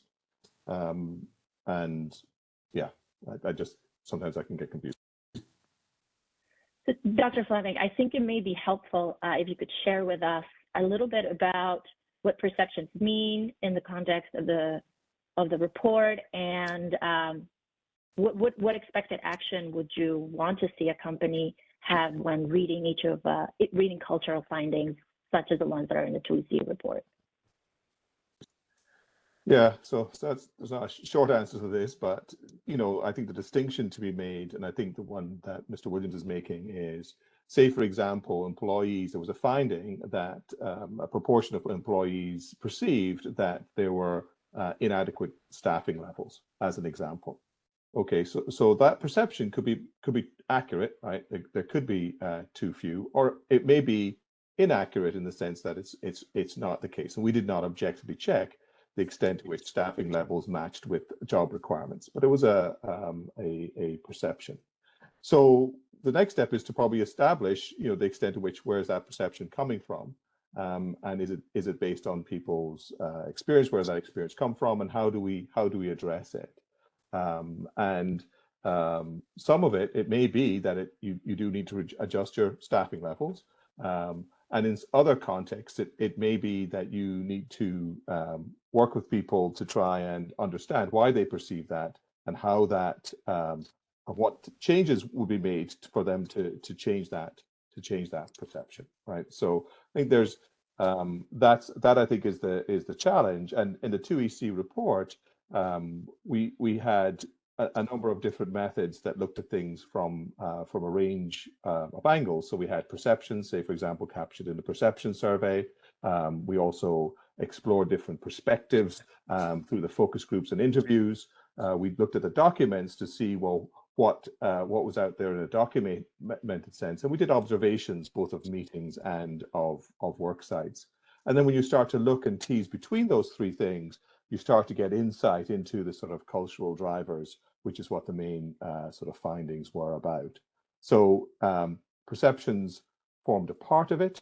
In and of themselves, they could give a false sense of what the culture is like. So for example, just to give you one example, the perception survey that I was principally responsible for would have given a very different view of SoCalGas's culture than the overall report. And we would have drawn very different conclusions if that was the only piece of information that we collected. It was when you combine that with the observations, focus groups, interviews and document analysis, that you start to get a different line of sight on the issues and ways of addressing them. So I suppose the quick summary is that while perceptions are important, as Mr. Williams pointed out, they are perceptions, right? We also know that perceptions are related to behavior, so that is not to undervalue them. But more importantly, the first step of a perception survey, when you've got a perception that you want to understand, is explore where does that come from. So that would probably be the first step that you would do to say, we want to understand where this is coming from, and then try to address it. And and that would be probably the expectation, I suppose, at least at the first step of the addressing that finding. We did some investigation, we have some evidence, and now we've spoken to the people who have those perceptions, and we've discussed it with them about what would change those perceptions, and then that would be the result. I think, though, the other point that we have to be clear about is that just doing all the actions at the end of the report, and this 2EC was very clear about this, would not necessarily improve SoCalGas's safety culture. So a focus on that at the beginning, I think, is probably a mistake, and I think the approach that SoCalGas has talked about is one that's consistent with the report, so that's good. I think it comes more at the back end, and I think this is where maybe some of the other groups are interested in, is to say, once you've done everything, can you show how you've addressed all these concerns, right? And maybe there's some that you want to monitor as you go on, but that's going to be an important additional step, a bit like how Jason did with his presentation.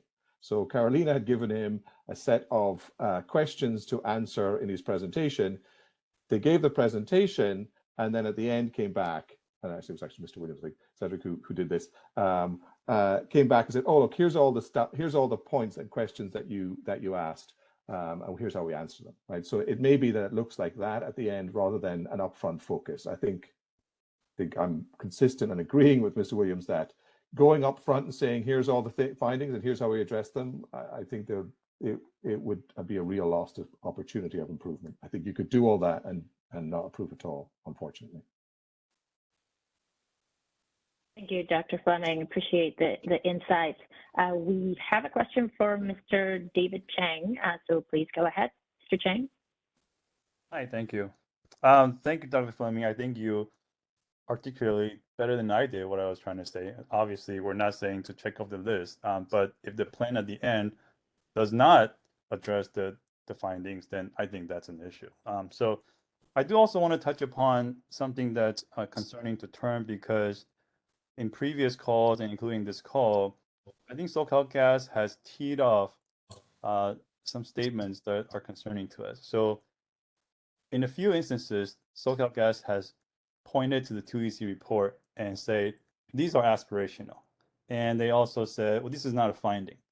And now they're saying, oh, this is perception, right? So I think in multiple instances, SoCalGas has tried to paint the picture that what 2EC has said and has written are not necessarily facts or realities. And that's concerning to Term, because we don't want to go down this path and then get to a point where when SoCalGas and Sempra comes back with their improvement plans, they basically said, oh, this is what 2EC says, but we disagree. We don't think that's correct, or that's not reality, and therefore we're not addressing. And so I think we need to at least be starting from a common ground that the 2EC report needs to be treated with respect. That's what they found, and that's what we need to be using to go forward.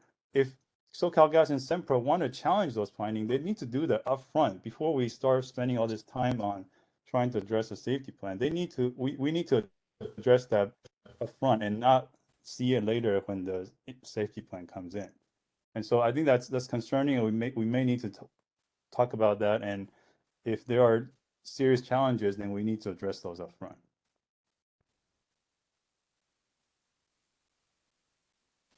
Thank you, David. Appreciate the comment. Not sure if SoCalGas and Sempra have anything to respond to Mr. Chang. Not really. I mean, I was pretty clear in the presentation, both last couple of Fridays ago and today, that SoCalGas's leadership is taking to heart the findings and the assessment done by 2VC, taking it extremely seriously. We put a lot of work into unpacking those things, and so I guess other than just read the presentation, or maybe you missed the first part of when we talked about it, but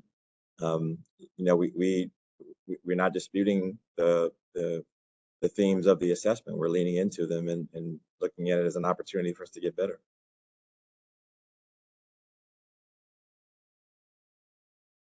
Thank you, Mr. Williams. Appreciate the response.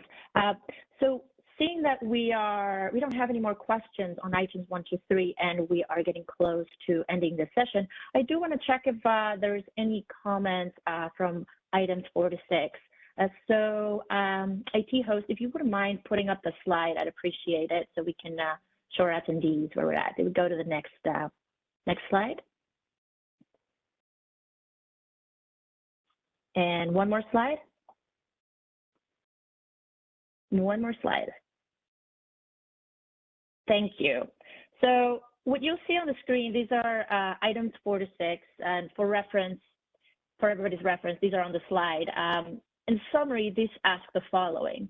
What is the appropriate commission response for SoCalGas or Sempra's failure to meet proposed improvements in their safety culture improvement plan within the proposed timeframe?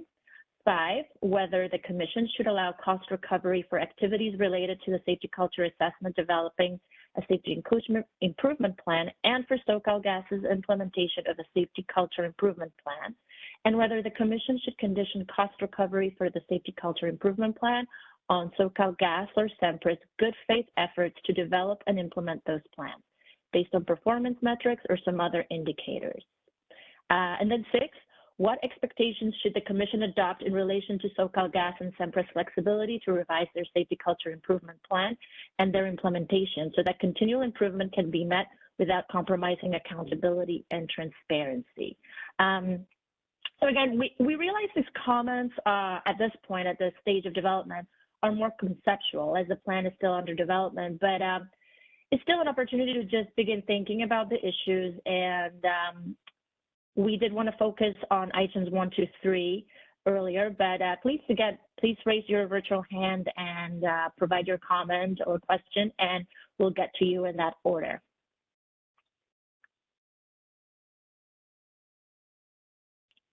And I'll give everybody just a minute or two to ask their question.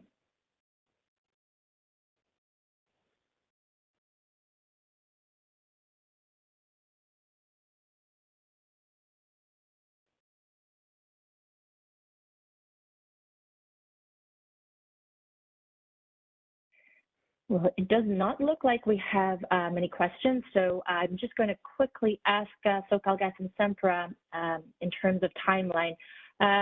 Given the, you've learned about the findings, preliminary findings of this report back in November, and now you're under the development phase. How do you feel your state of development for the plan is right now, considering where you want to be and the July 29th submittal? And Cedric, Jason, or anybody, please feel free, go ahead. Yeah, I think we are putting a lot of resources into meeting the timeline that was provided to us. Ideally, we would spend more time with our culture change expert up front before we lock down the plan, but we understand the commission's expectation, and we'll do what we need to do to meet that date. All right, well, thank you very much, everybody. If there are no further questions, we will move on to our short break. So it is now 10:58. Let's meet back again here at 11:10. Just give everybody an extra 2 minutes to take a stretch. So meet everybody back here at 11:10.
Hmm.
think we'll give everybody just one more minute to return.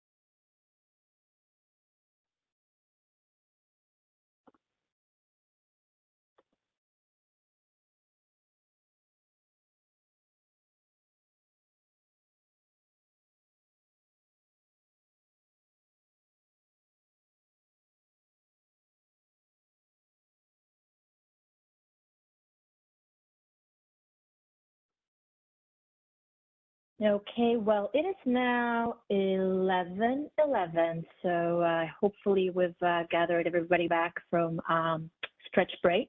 So welcome back. Let's proceed on to the final presentation on the agenda. Dr. Fleming is a safety culture subject matter expert advising the Safety Policy Division in Phase 2 of this proceeding. And Dr. Fleming was also a member of the TUIC team, as you have learned earlier, who conducted the assessment of SoCalGas and Sempra. Dr. Fleming is a professor in the Department of Psychology at St. Mary's University in Halifax, Nova Scotia. He has just completed a 5-year term as the CN Professor of Safety Culture. He is an applied psychologist with nearly 30 years of experience working to enhance safety culture in a range of safety critical industries, including the offshore oil and gas, nuclear power, petrochemical, power generation, and construction. He advises regulators such as the Canadian Energy Regulator, the U.S. Department of Transport, UK Nuclear Regulator, and large organizations on safety culture assessment and improvement. He is dedicated to developing practical and valid tools to assist organizations to prevent harm. He holds degrees from the University of Aberdeen and the Robert Gordon University in Scotland. Today, he will share with us some of the best practices and pitfalls with safety culture improvement and his experience with those efforts. Dr. Fleming, thank you for joining us today, and over to you. Thanks, Carolina. I'm just going to share my screen. Great. And then I'll...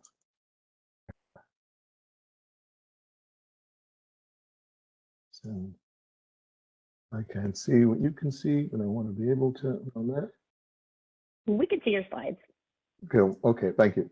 Okay, thanks Carolina for that lovely introduction. I'm just going to move on to talk a little bit about what I'm going to cover. Talk a little bit about my background, although that's been nicely covered by Carolina.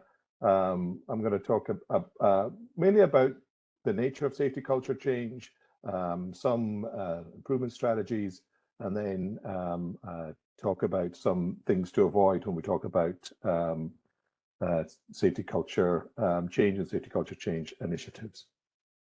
So if we, first of all, just to as Carolina mentioned, I work with a wide range of industries. I'm a psychologist by training, but the issues, and while these industries are all very different, they all focus on very similar challenges in terms of managing safety. Also, I focus on high hazard, high potential prevention rather than more occupational safety work. So I work with a range of industries because they're all facing sort of similar sorts of challenges. And I've been working on safety culture since the early 1990s. And I came to Canada in 2001. So I think from our earlier discussions, I think it's generally agreed that, you know, safety culture change is a complex process. And it's also sort of quite dynamic. And I think that's some of the things that can be a little bit misunderstood. That, you know, the existing culture within an organization tends to fight back. You know, the reason that you have particular cultural perspectives within an organization is that the conditions or context promoted those beliefs, values, and shared perspectives. And if you're talking about doing a cultural change initiative, you need to recognize that the existing culture is likely to fight back because it exists for a good reason. And therefore, when we talk about people resisting change, often it's at this cultural level that the drivers for the previous culture, if they still exist, then they are likely to cause greater difficulty in changing the culture to something that's more desired. Also, when we look at organizations that talk about cultural change or try to implement cultural change initiatives, they seem to sort of imagine it a bit like a relay race where we have a number of steps where we're going to do A, B, and C, and D, and we go routinely from one step to the next, like a relatively regular project plan. And this is more like what I would call a relay race, when in reality, maybe a better analogy would be it's a football game, where you have a game plan, you have a range of tactics that you're going to implement, but you're also flexible to be able to recognize that if the game is unfolding not the way you intended, or the opponents aren't the way that you thought they would act the way that you thought they would, you're able to adapt in that context and be able to move between the different tactics that you've got because you want to be successful. So you just don't stick to the game plan just because that's what we said at the beginning. You have to be a bit more flexible in this sort of process. And this has been, I think, recognized in some of the earlier conversations that we had. But I think conceptually, when we talk about the improvement initiative, I think this is a good metaphor to keep in your head that, where are we in our football game and how are our opponents, which is the existing culture, how are they playing and who's winning in this context? And when we really do sort of think about changing culture, it is really about changing the context to promote the desired culture rather than trying to force people to change what they're doing. So it's much more effective when we're trying to deal with those sort of cultural change initiatives. Also, I think it's important for organizations to recognize the significant commitment and resources required. It takes time, both people's time, and it takes money to be able to move forward in terms of these sorts of change initiatives. And many organizations underestimate the scale of the commitment required to this sort of change process, depending on how big the initiative is going to be or how large a change process we're going to put in place. So the safety culture change is challenging, while we probably accept that the change takes a period of time to unfold. We can, in the nearer term, get a sense of whether we're moving in the right direction. So while the values and attitudes have been formed over many years, we should be able to start to see the change happening to a certain extent earlier on in the process. So while we need to have a longer timeline plan, we can't just say, well, we'll wait for 3 years and see if anything changes. It needs to be a more of a sort of continuous monitoring and evaluations of the process. I thought it'd be useful to draw on some other people. So John Carroll from MIT, is one of the leading thought thinkers in this area, and did some of the early work in the US, particularly with the nuclear industry, looking at culture change and some of the challenges in this space. And he talks about safety culture growth and what that looks like. So it's maybe not necessarily a change initiative that we're talking about here, but I think it's a useful way to think about how culture changes and grows over time. So I think one of the ways that the culture changes and one of the ways we can influence it is in terms of when we're doing other things. So how we solve existing problems, how we solve challenges, working together to solve those problems can promote the desired culture. So rather than just within the context of a particular change initiative, how we do many of our other things provide an opportunity for us to promote the desired culture.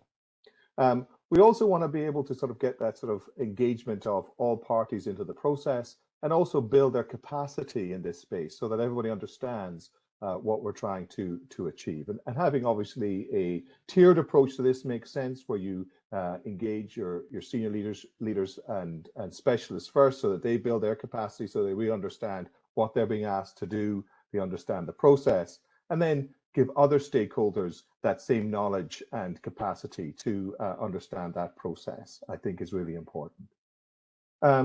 Leaders in the context of any change process, but particularly when we're talking about a safety culture change process, are really watched closely for signals that the change is real. And this is one of the real challenges that organizations face, is that employees are looking to leaders to work out, well, did they really believe in this, or are they just saying it because they have to? And that part is they're often looking for contraindicators. So one single signal sending that this is not serious, that this is not important, has much more weight than many of the other positive signals that might be there. So a leader standing up and giving this sort of the agreed speech about a topic, well, it's probably better than them not doing it, but it's probably not going to convince too many people. So there needs to be many examples of that and many enacted things that makes a big difference in this space. So the signals that leader sends are important. They need to be conscious about those things. And typically the signals that are going to be more convincing are those that would be expensive or damaging to send if they weren't real. So there's a whole theory in economics about signal theory, and the person who developed this talks about, a second-hand car salesman giving a warranty to a car. So that's cheap for somebody who knows that the car is good, but it's very expensive for a second-hand car salesman who knows the car is bad. So it's leaders need to think about, how am I going to convince people that what I'm saying is true, and what signals am I sending, and be sensitive to those signals are important. Also, I think working with industry peers is important to sort of try to draw on some positive examples that might be there, or looking at other industries where they've been successful. For example, the nuclear industry. So they have had a lot of success in promoting and changing culture. The offshore oil and gas industry similarly has done a lot. And there are also some other pipeline companies across North America who have put a lot of effort into culture change over the last number of years. So being able to go and speak to some of those entities and collaborate with them, in addition to your external experts, can be very, very helpful for the leaders within your organization to sort of have some peer learning, be able to get their head around, well, what have other organizations done in this space, and people who I respect and value, what have they done and what's worked for them. So I think there are some looking for positive examples and role models is helpful in this context. And also you need to give it time to try out some of these new behaviors and cultivate the desired culture. So this is sort of a general sort of framework about safety culture growth. It's not directly applicable maybe to the initiative you're doing just now, but I think it's important to recognize that there has been some work done in this space already. So when we think about an improvement process, a safety culture improvement process, you first of all, I think you need to be clear about the desired cultural change. What are the things that you're wanting to change within the culture? And the 2EC report provides some guidance in that space. And then you're going to need to develop some tactics to create that cultural change. What would that look like? You're going to want to have some performance indicators that determine the success of these initiatives. I'm going to talk about those a little bit more a bit later, but these performance indicators should be things that capture the processes, perceptions of people, and practices. And I'll go, as I said, I'll go into a bit more detail about that. And then you also need to think about how the existing culture may limit or resist your cultural change. And some of that probably requires some reflection as to why do we have the current values and perspectives. So, for example, one of the overarching themes from the 2EC report was around the general perception that when we talk about safety, we're talking really only about personal safety. Well, why does that exist? Why is that the perception among staff members? What is the driver there for it just now? And then how would we go about changing that, and what might be the sort of limitations or resistance to that particular change? So I think that's something important to sort of think about is, if you agree that you want to change your culture, you need to sort of understand, why does the current culture exist, to be able to think about that sort of process. And the 2EC report should give you some guidance in that space. So one of the ways that I think might be helpful to think about this and think about this sort of process is to adapt the safety management system framework and apply that to cultural change, and to sort of highlight how it's different and how some elements are the same in this sort of process. So we probably need to have a bit of a vision of the type of culture that we're trying to create. And this might be specifically around what are the changes that we're interested in making, what are the cultural changes that we're trying to move towards. So what's that going to look like? What's that vision? A bit like a sort of policy statement about this is what we're trying to do, this is what we're striving for, this is the change that we're trying to put in place. Once you've identified that sort of vision or the culture you're trying to create or the thing you're trying to change, then you're going to be able to identify the different responsibilities across the organization for that change. So different groups of people, leaders, managers, supervisors, employees, contractors, all of them will have different responsibilities to achieve this cultural vision change, right? So being able to identify who's responsible for what is quite a helpful way to think about who's going to lead these initiatives and what is that change going to look like.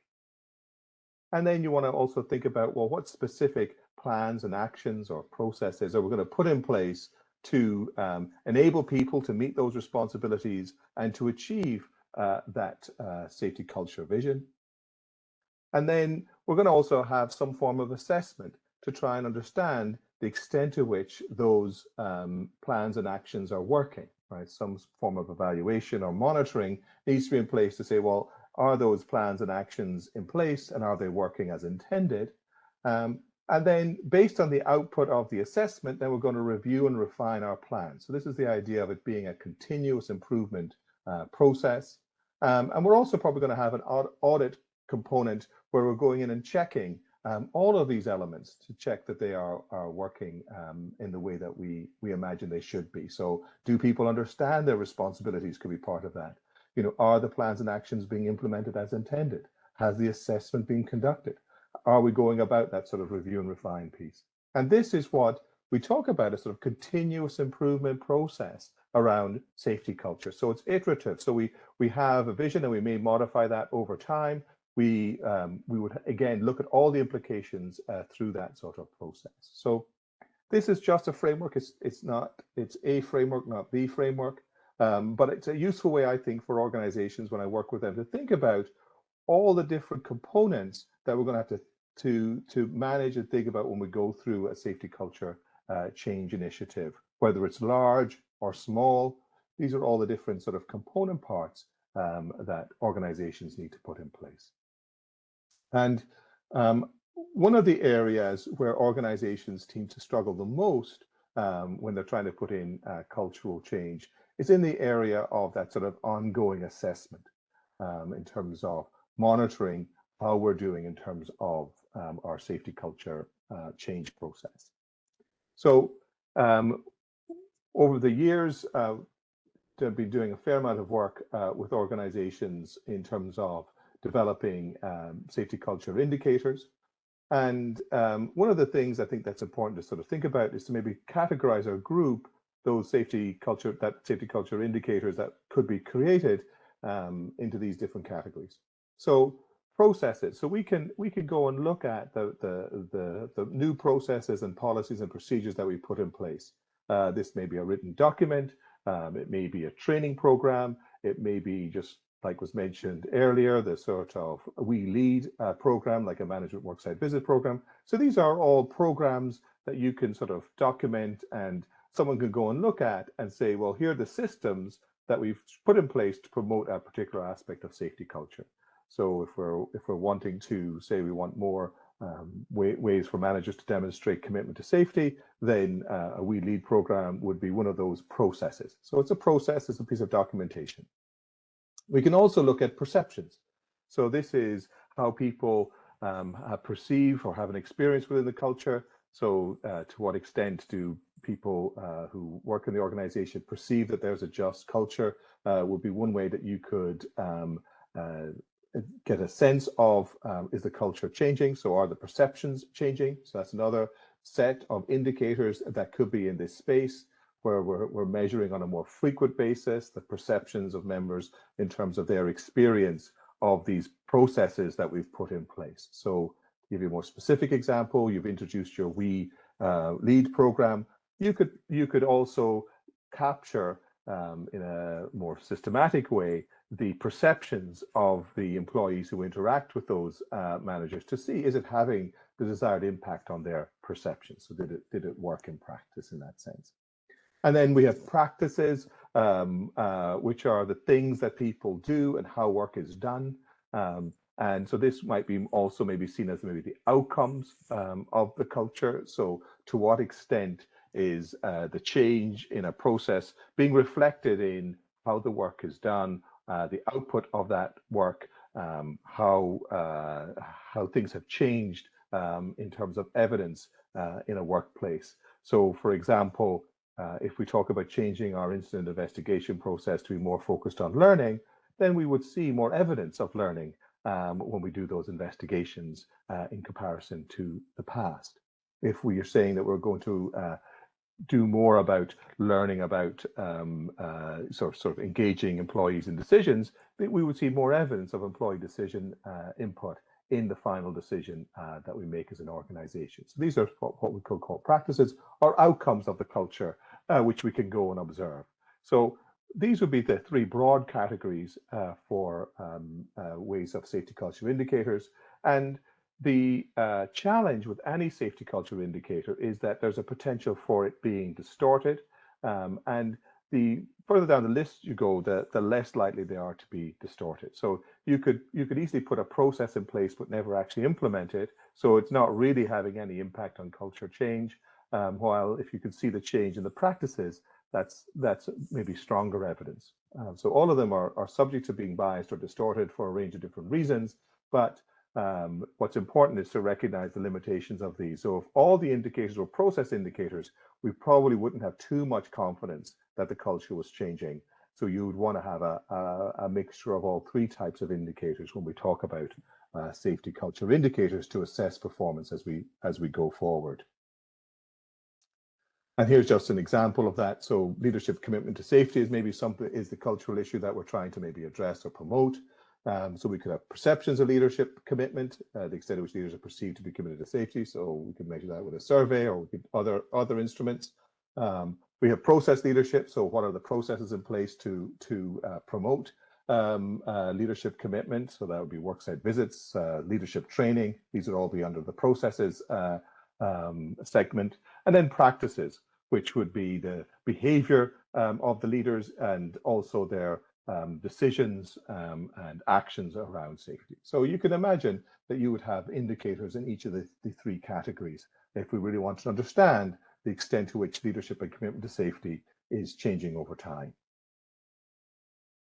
Okay, so that's the very sort of quick overview of how to go about doing safety culture change within organizations.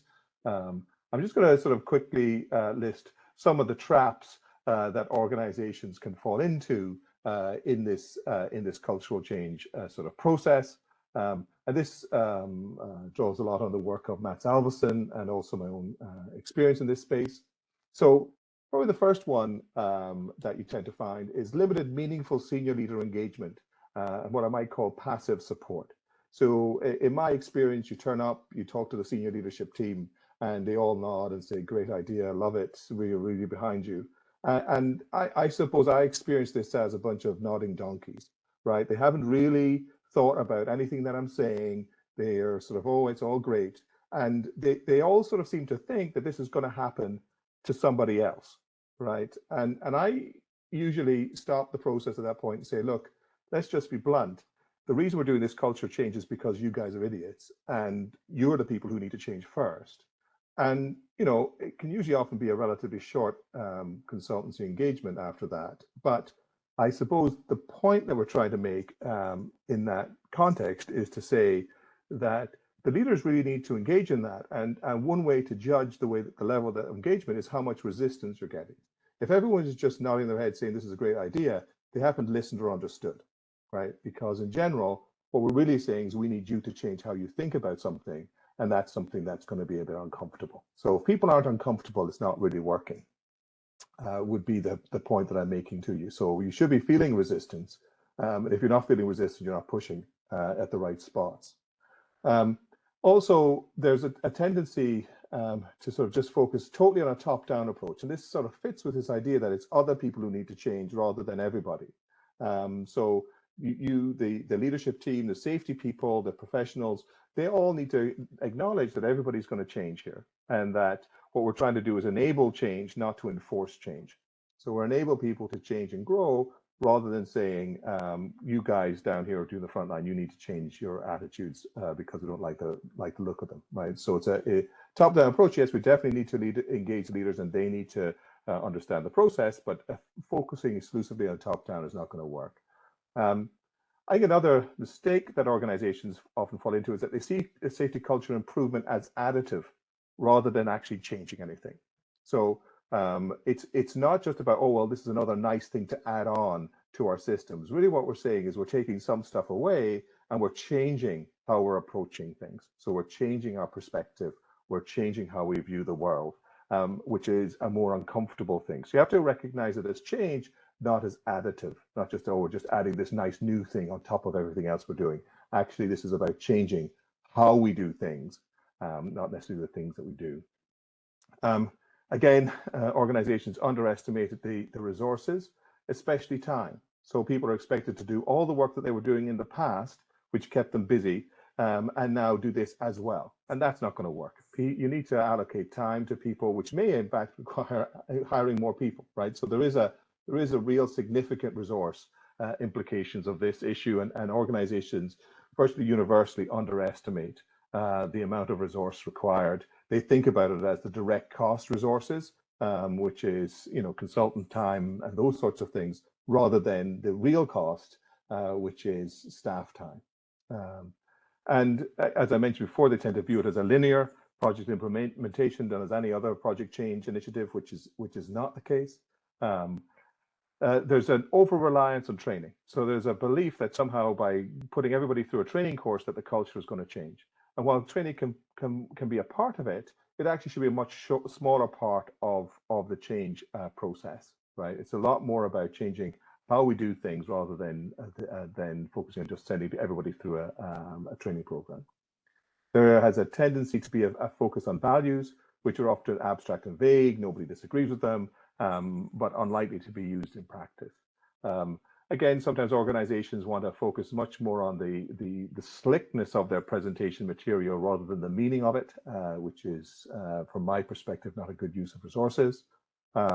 And when we're assessing performance, there tends to be a focus on implementation of initiatives, not on impact. So we say we were successful because we trained 90% of people, or they all went through this training program. Well, that doesn't mean anything had changed at all. It just means people turned up, clicked some buttons, and said they did it, right? So we need to have more than just process indicators. We need to have ways to judge the extent to which things are changing in practice, which sort of goes on to that sort of performance indicator. So those performance indicators, like the safety indicators I mentioned earlier, need to include, you need to have maybe some implementation things, but also need to have some practice change and some perception change if you're trying to impact cultural change. And finally, so this is part of the sort of flip side of the other, but focus on growing and changing together. So it's not just about implementing something on other people, but actually it's changing and growing as we go along. Be realistic in terms of acknowledge that you're going to have setbacks, right? So upfront, acknowledge that things are going to go wrong because they are, or else you haven't done anything. This is a marathon, not a sprint, right? So you need to sort of, we've all said it's it's a long run process, but a lot of the preparation is to be able to endure rather than anything else. Have a do-say ratio of 1. So if you say you're going to do something and then do it, because people are going to be looking at those signals and very quickly will believe that you're not going to do anything. Also being able to sort of infuse cultural issues as you talk about things, not just as part of this project, but as part of a day-to-day activity. Be clear about the image and purpose of the cultural change. What is it we're trying to achieve? Who are we trying to become? Right? So it's very much a sort of how do we become this new organization and what does that look like? So that's part of that sort of process of having a vision for what we were saying. Try to get this as we are doing this together rather than I'm doing it to you. So the more you can reduce status distinctions, I think is good. The more that leaders can be involved in the process as participants as much as anything else, I think is going to be useful. avoid the sort of very sort of thin, superficial approach that focuses on tasks and activities, keep focusing on the cultural components to it, keep track of how things are being experienced, right? So when we talk about that assessment piece, how is it working for people? How are people feeling about this change? What are the things that people are saying about it? You know, because if you can keep a sort of a pulse on that, you get an insight into that you're heading in the right direction and that people are accepting or engaging in that process.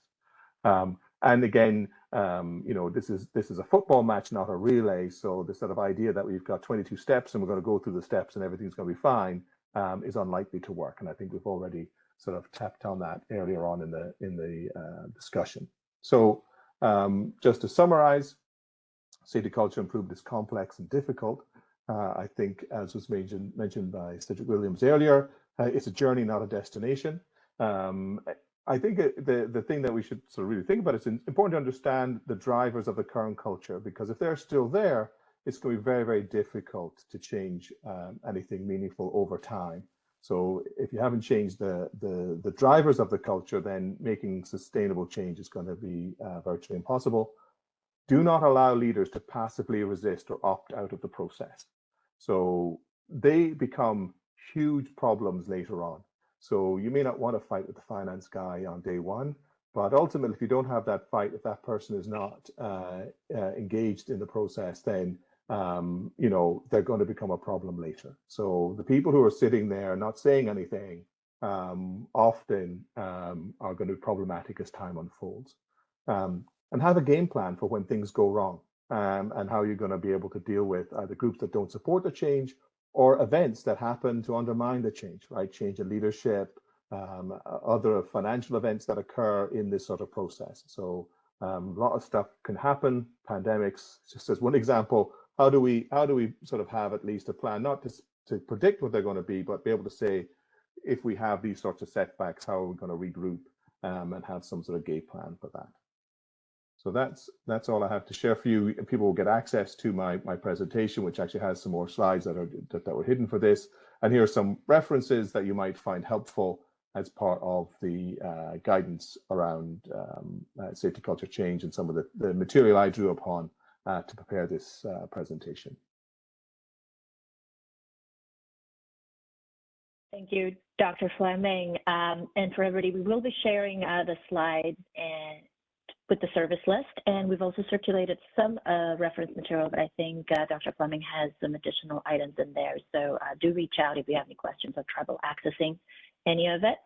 I do want to turn now to questions from commissioners. So Commissioner Rechtschaffen, do you have any questions for Dr. Fleming? I don't at this time, Carolina. I may jump in after I hear some other questions. So. Sure, and I will check in with Ms. Cho. So do you have any questions on behalf of Commissioner Houck? I don't, Carolina, thank you. Okay. Well, for the moment, I do want to turn questions from and comments from attendees.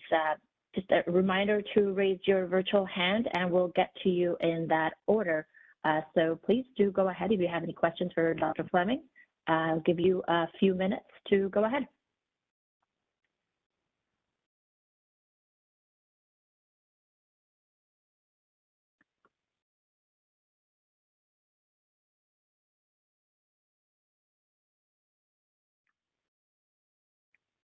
Mr. Williams, please go ahead with your question for Dr. Fleming, or whatever your comment for anybody.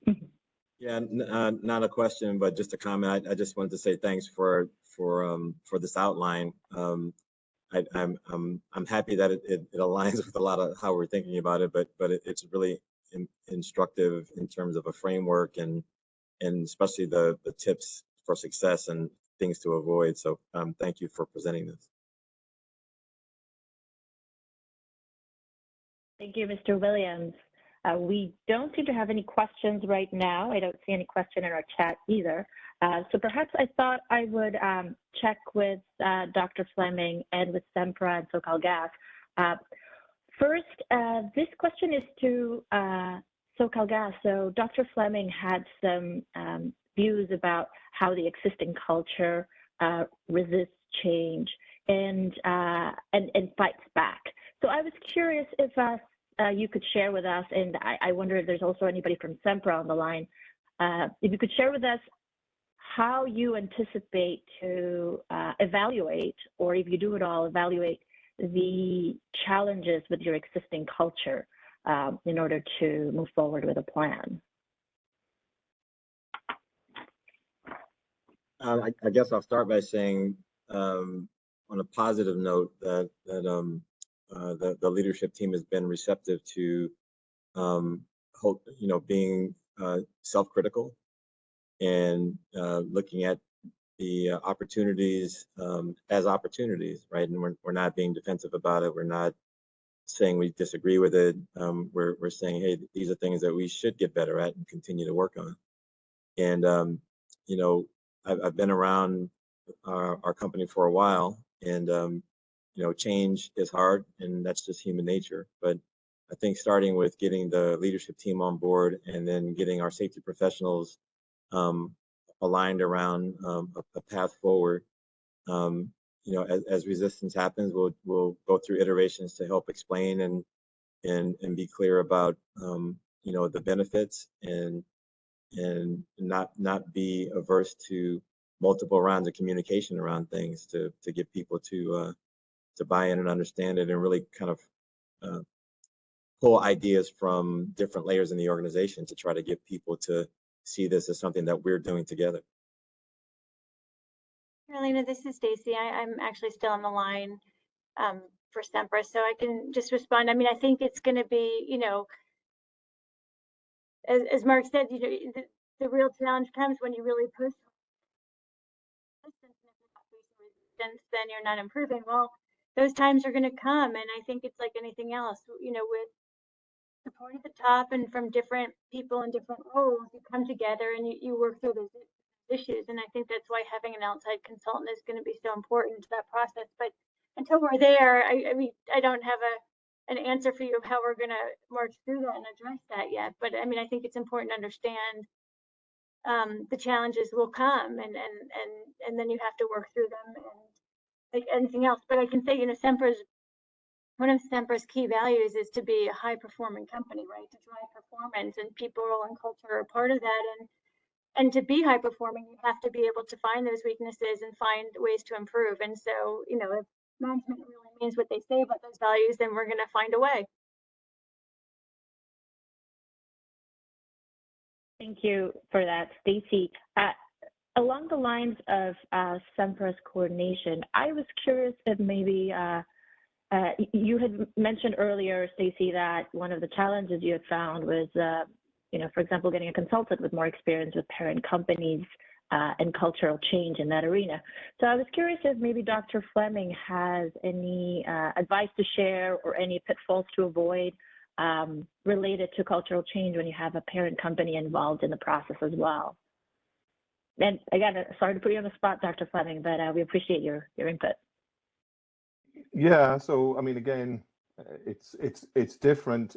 Parent companies, holding companies tend to have slightly different, drivers. They tend to be slightly less directly connected to the business of the work that's done, so that can make it more challenging. I think the broad principles of cultural change are the same, so I don't think that's going to be too much of a challenge. I think that there are also peers, so similar companies who are holding companies, where you could have that sort of conversation with them. That wouldn't be a bad thing. So within the oil and gas industry and with the sort of utility distribution industry, there are a number of holding companies that work and have probably had sort of similar sort of challenges. So I think that's probably what I would suggest. I don't think there's something specifically unique about the safety culture change component. I think in some ways, because occupational safety is probably less of a strategic risk within within a owner company, just because their employees aren't exposed directly to the hazards or significant hazards beyond maybe your regular office environment. That means that they can focus more strategically as to, well, what are the big risks that could have a big financial impact? And that would allow them to focus on high potential events and what are the controls we need to have in place for those high potential events. So there's maybe some benefit in that context. So their existing risk management structures probably would be more consistent with what is being recommended in the 2EC report than maybe for a operating company. So there may be some benefits in that space, but I don't have someone who I would recommend, and they've already found people, so that's great. I would like to make a clarification. Some people kept making this point of a distinction of engaging both academic and practitioner. I would sort of talk, it's really about expertise in a context. I don't think it's particularly academic, but that's, I don't know where that sort of is coming from. I don't know if that really answers your question. That's the best I can do. No, thank you, Dr. Fleming. I think that is helpful to just provide a little bit of context for the 2EC report, because in its recommendations, we did see how we had Sempra first, and then we had a following of the SoCalGas policies aligning with Sempra. So that does help, I think, provide a little bit of context. Thank you. And I do want to move on to Commissioner Rechtschaffen. I believe you have some questions, so please go ahead, Commissioner Rechtschaffen. Thank you. Dr. Fleming, I had a question that's a little bit to the side of this, but maybe very, very relevant. You noted that there are examples in the pipeline industry, aviation industry, also other utilities. And my question is there anything in the nature of the utility industry, or the fact that SoCalGas is a regulated monopoly under the PUC's close supervision, as opposed to a traditional private corporation, that either changes the way safety culture will happen, or that influences how we should be thinking about all the implementation challenges that you just went through, all the things to avoid, all the things to worry about? Just because utilities are not the same as other corporations. They, apart from the differential risks that you just mentioned, how does that play into the discussion? Yeah, I mean, good question. I mean, to a certain extent, the utility part, there is not that different, right? So many utilities exist. Some of them are closely regulated, some less closely regulated, right? So I think that that can have an influence. Historically, regulators of utilities have focused much more on the rates to consumers and not necessarily about safety, which has created, I think, some problems for utilities. So there are definitely examples of heavily regulated utilities where they've not been able to invest the money in safety because the tradition, or historically, wasn't seen as much of a priority. So that I think is probably one thing that's changed. I think that within the utility, in terms of safety culture change, I think that what's unusual about this process is that it makes it quite complicated, right? So if SoCalGas or any other company was going through a safety culture change, it would typically be done sort of behind closed doors, right? And there wouldn't be a report that's publicly available on a website and all those sorts of things. So I think that can put both pressure to change, which might be a good thing, and it can also make the change far more political in its nature, which might limit it. So it brings some benefits, as it's a big motivator for change and can drive the process. So that's a good thing. On the other hand, it can be a bad thing because it makes it much more sensitized, and reputational risk is greater there from a corporate perspective. So it's a bit different. I think fundamentally it works out to be the same. I think if I was the utility, I think the only additional thing that makes this a little bit trickier is that because this is an order by the CPUC, it might make it more difficult for the employees to believe that the change is genuine, right? We're only doing this to keep the regulator off our back. And that would be a cultural threat that I would be conscious of if I was working, if I was in SoCalGas, that people are likely to believe that we're not really doing this because we think it's important. We're just doing it to shut the CPUC up, and trying to sort of counteract that general perceptual belief, I think, is going to be a challenge for that. For SoCalGas, people will believe that, irrespective of how true or untrue it is. So that coming up with your own story about how that narrative piece of what's the story we're going to tell, I think is important.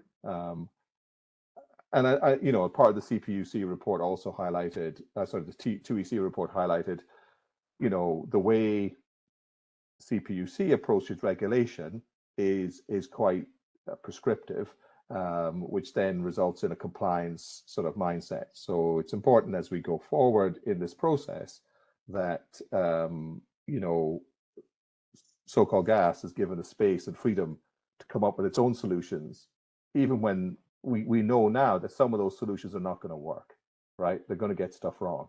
And it's quite difficult, I think, sometimes in a politicized environment to accept that people make mistakes and that people with their best effort do things that, with the benefit of hindsight, were a dumb idea, right? My life is littered with them. But, you know, sometimes we're not so tolerant in other people. So that's probably that's my big fear in the back of my head is, how comfortable will the CPUC be to accept that SoCalGas and Sempra are going to make mistakes in this process? It's just the reality, right? Thank you. That's a very important challenge because the compliance-oriented approach is one that we both foster and we lament because we are prescriptive and we have mandates to be prescriptive and, you know, a lot of public scrutiny. At the same time, I think across all of our utilities, we've seen that that's not enough to deal with the safety challenges that the utilities face, and that's been a problem, not always a benefit. So I very much appreciate that. The one thing I did want to mention, and I forgot to, is one of the benefits, one of the things that a company should leverage in the cultural changes is what are we already good culturally at, right? So when participating in the 2EC assessment, we recognize that the SoCalGas was very good at promoting diversity among its staff and contractors, right? It's very, very strong cultural belief across its organization. It was not part of our assessment, and it wasn't something we were looking for, but it became quite clear as part of the process. And some of your success in that, what's made you successful there, could you leverage that to be successful? I think the other thing that would be just an anecdotal observation that I would have made is that, you know, the idea of I think echoing what Stacy said, that being very much a high performance and excellence being important, I think is very evident in your organization. And again, being a leader within your field, I think is important to you. Within California, partially because of this proceedings, you have an opportunity to be a leader in cultural change, right? And being able to document your journey, both the good and the bad, right? I think will also, I think, energize your company to show, hey, we're leading the way here. We are getting out in front of this and presenting how we're doing it, warts and all, I think might be another driver that might be helpful in your tool to keep things going when they get tough, okay?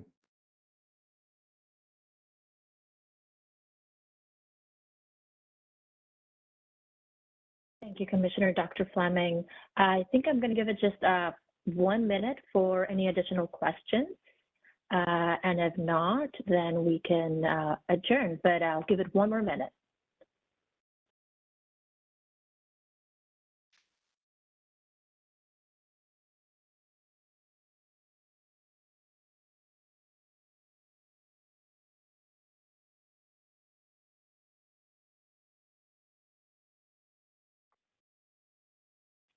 Okay, well, it's looking like there are no more questions. So we are right at noon, and in interest of everybody's lunchtime, wanted to thank commissioners and presenters, Dr. Fleming, and all the attendees for being with us today. I do want to just check with Commissioner Rexhoff and see if you have any closing remarks before we close our session today.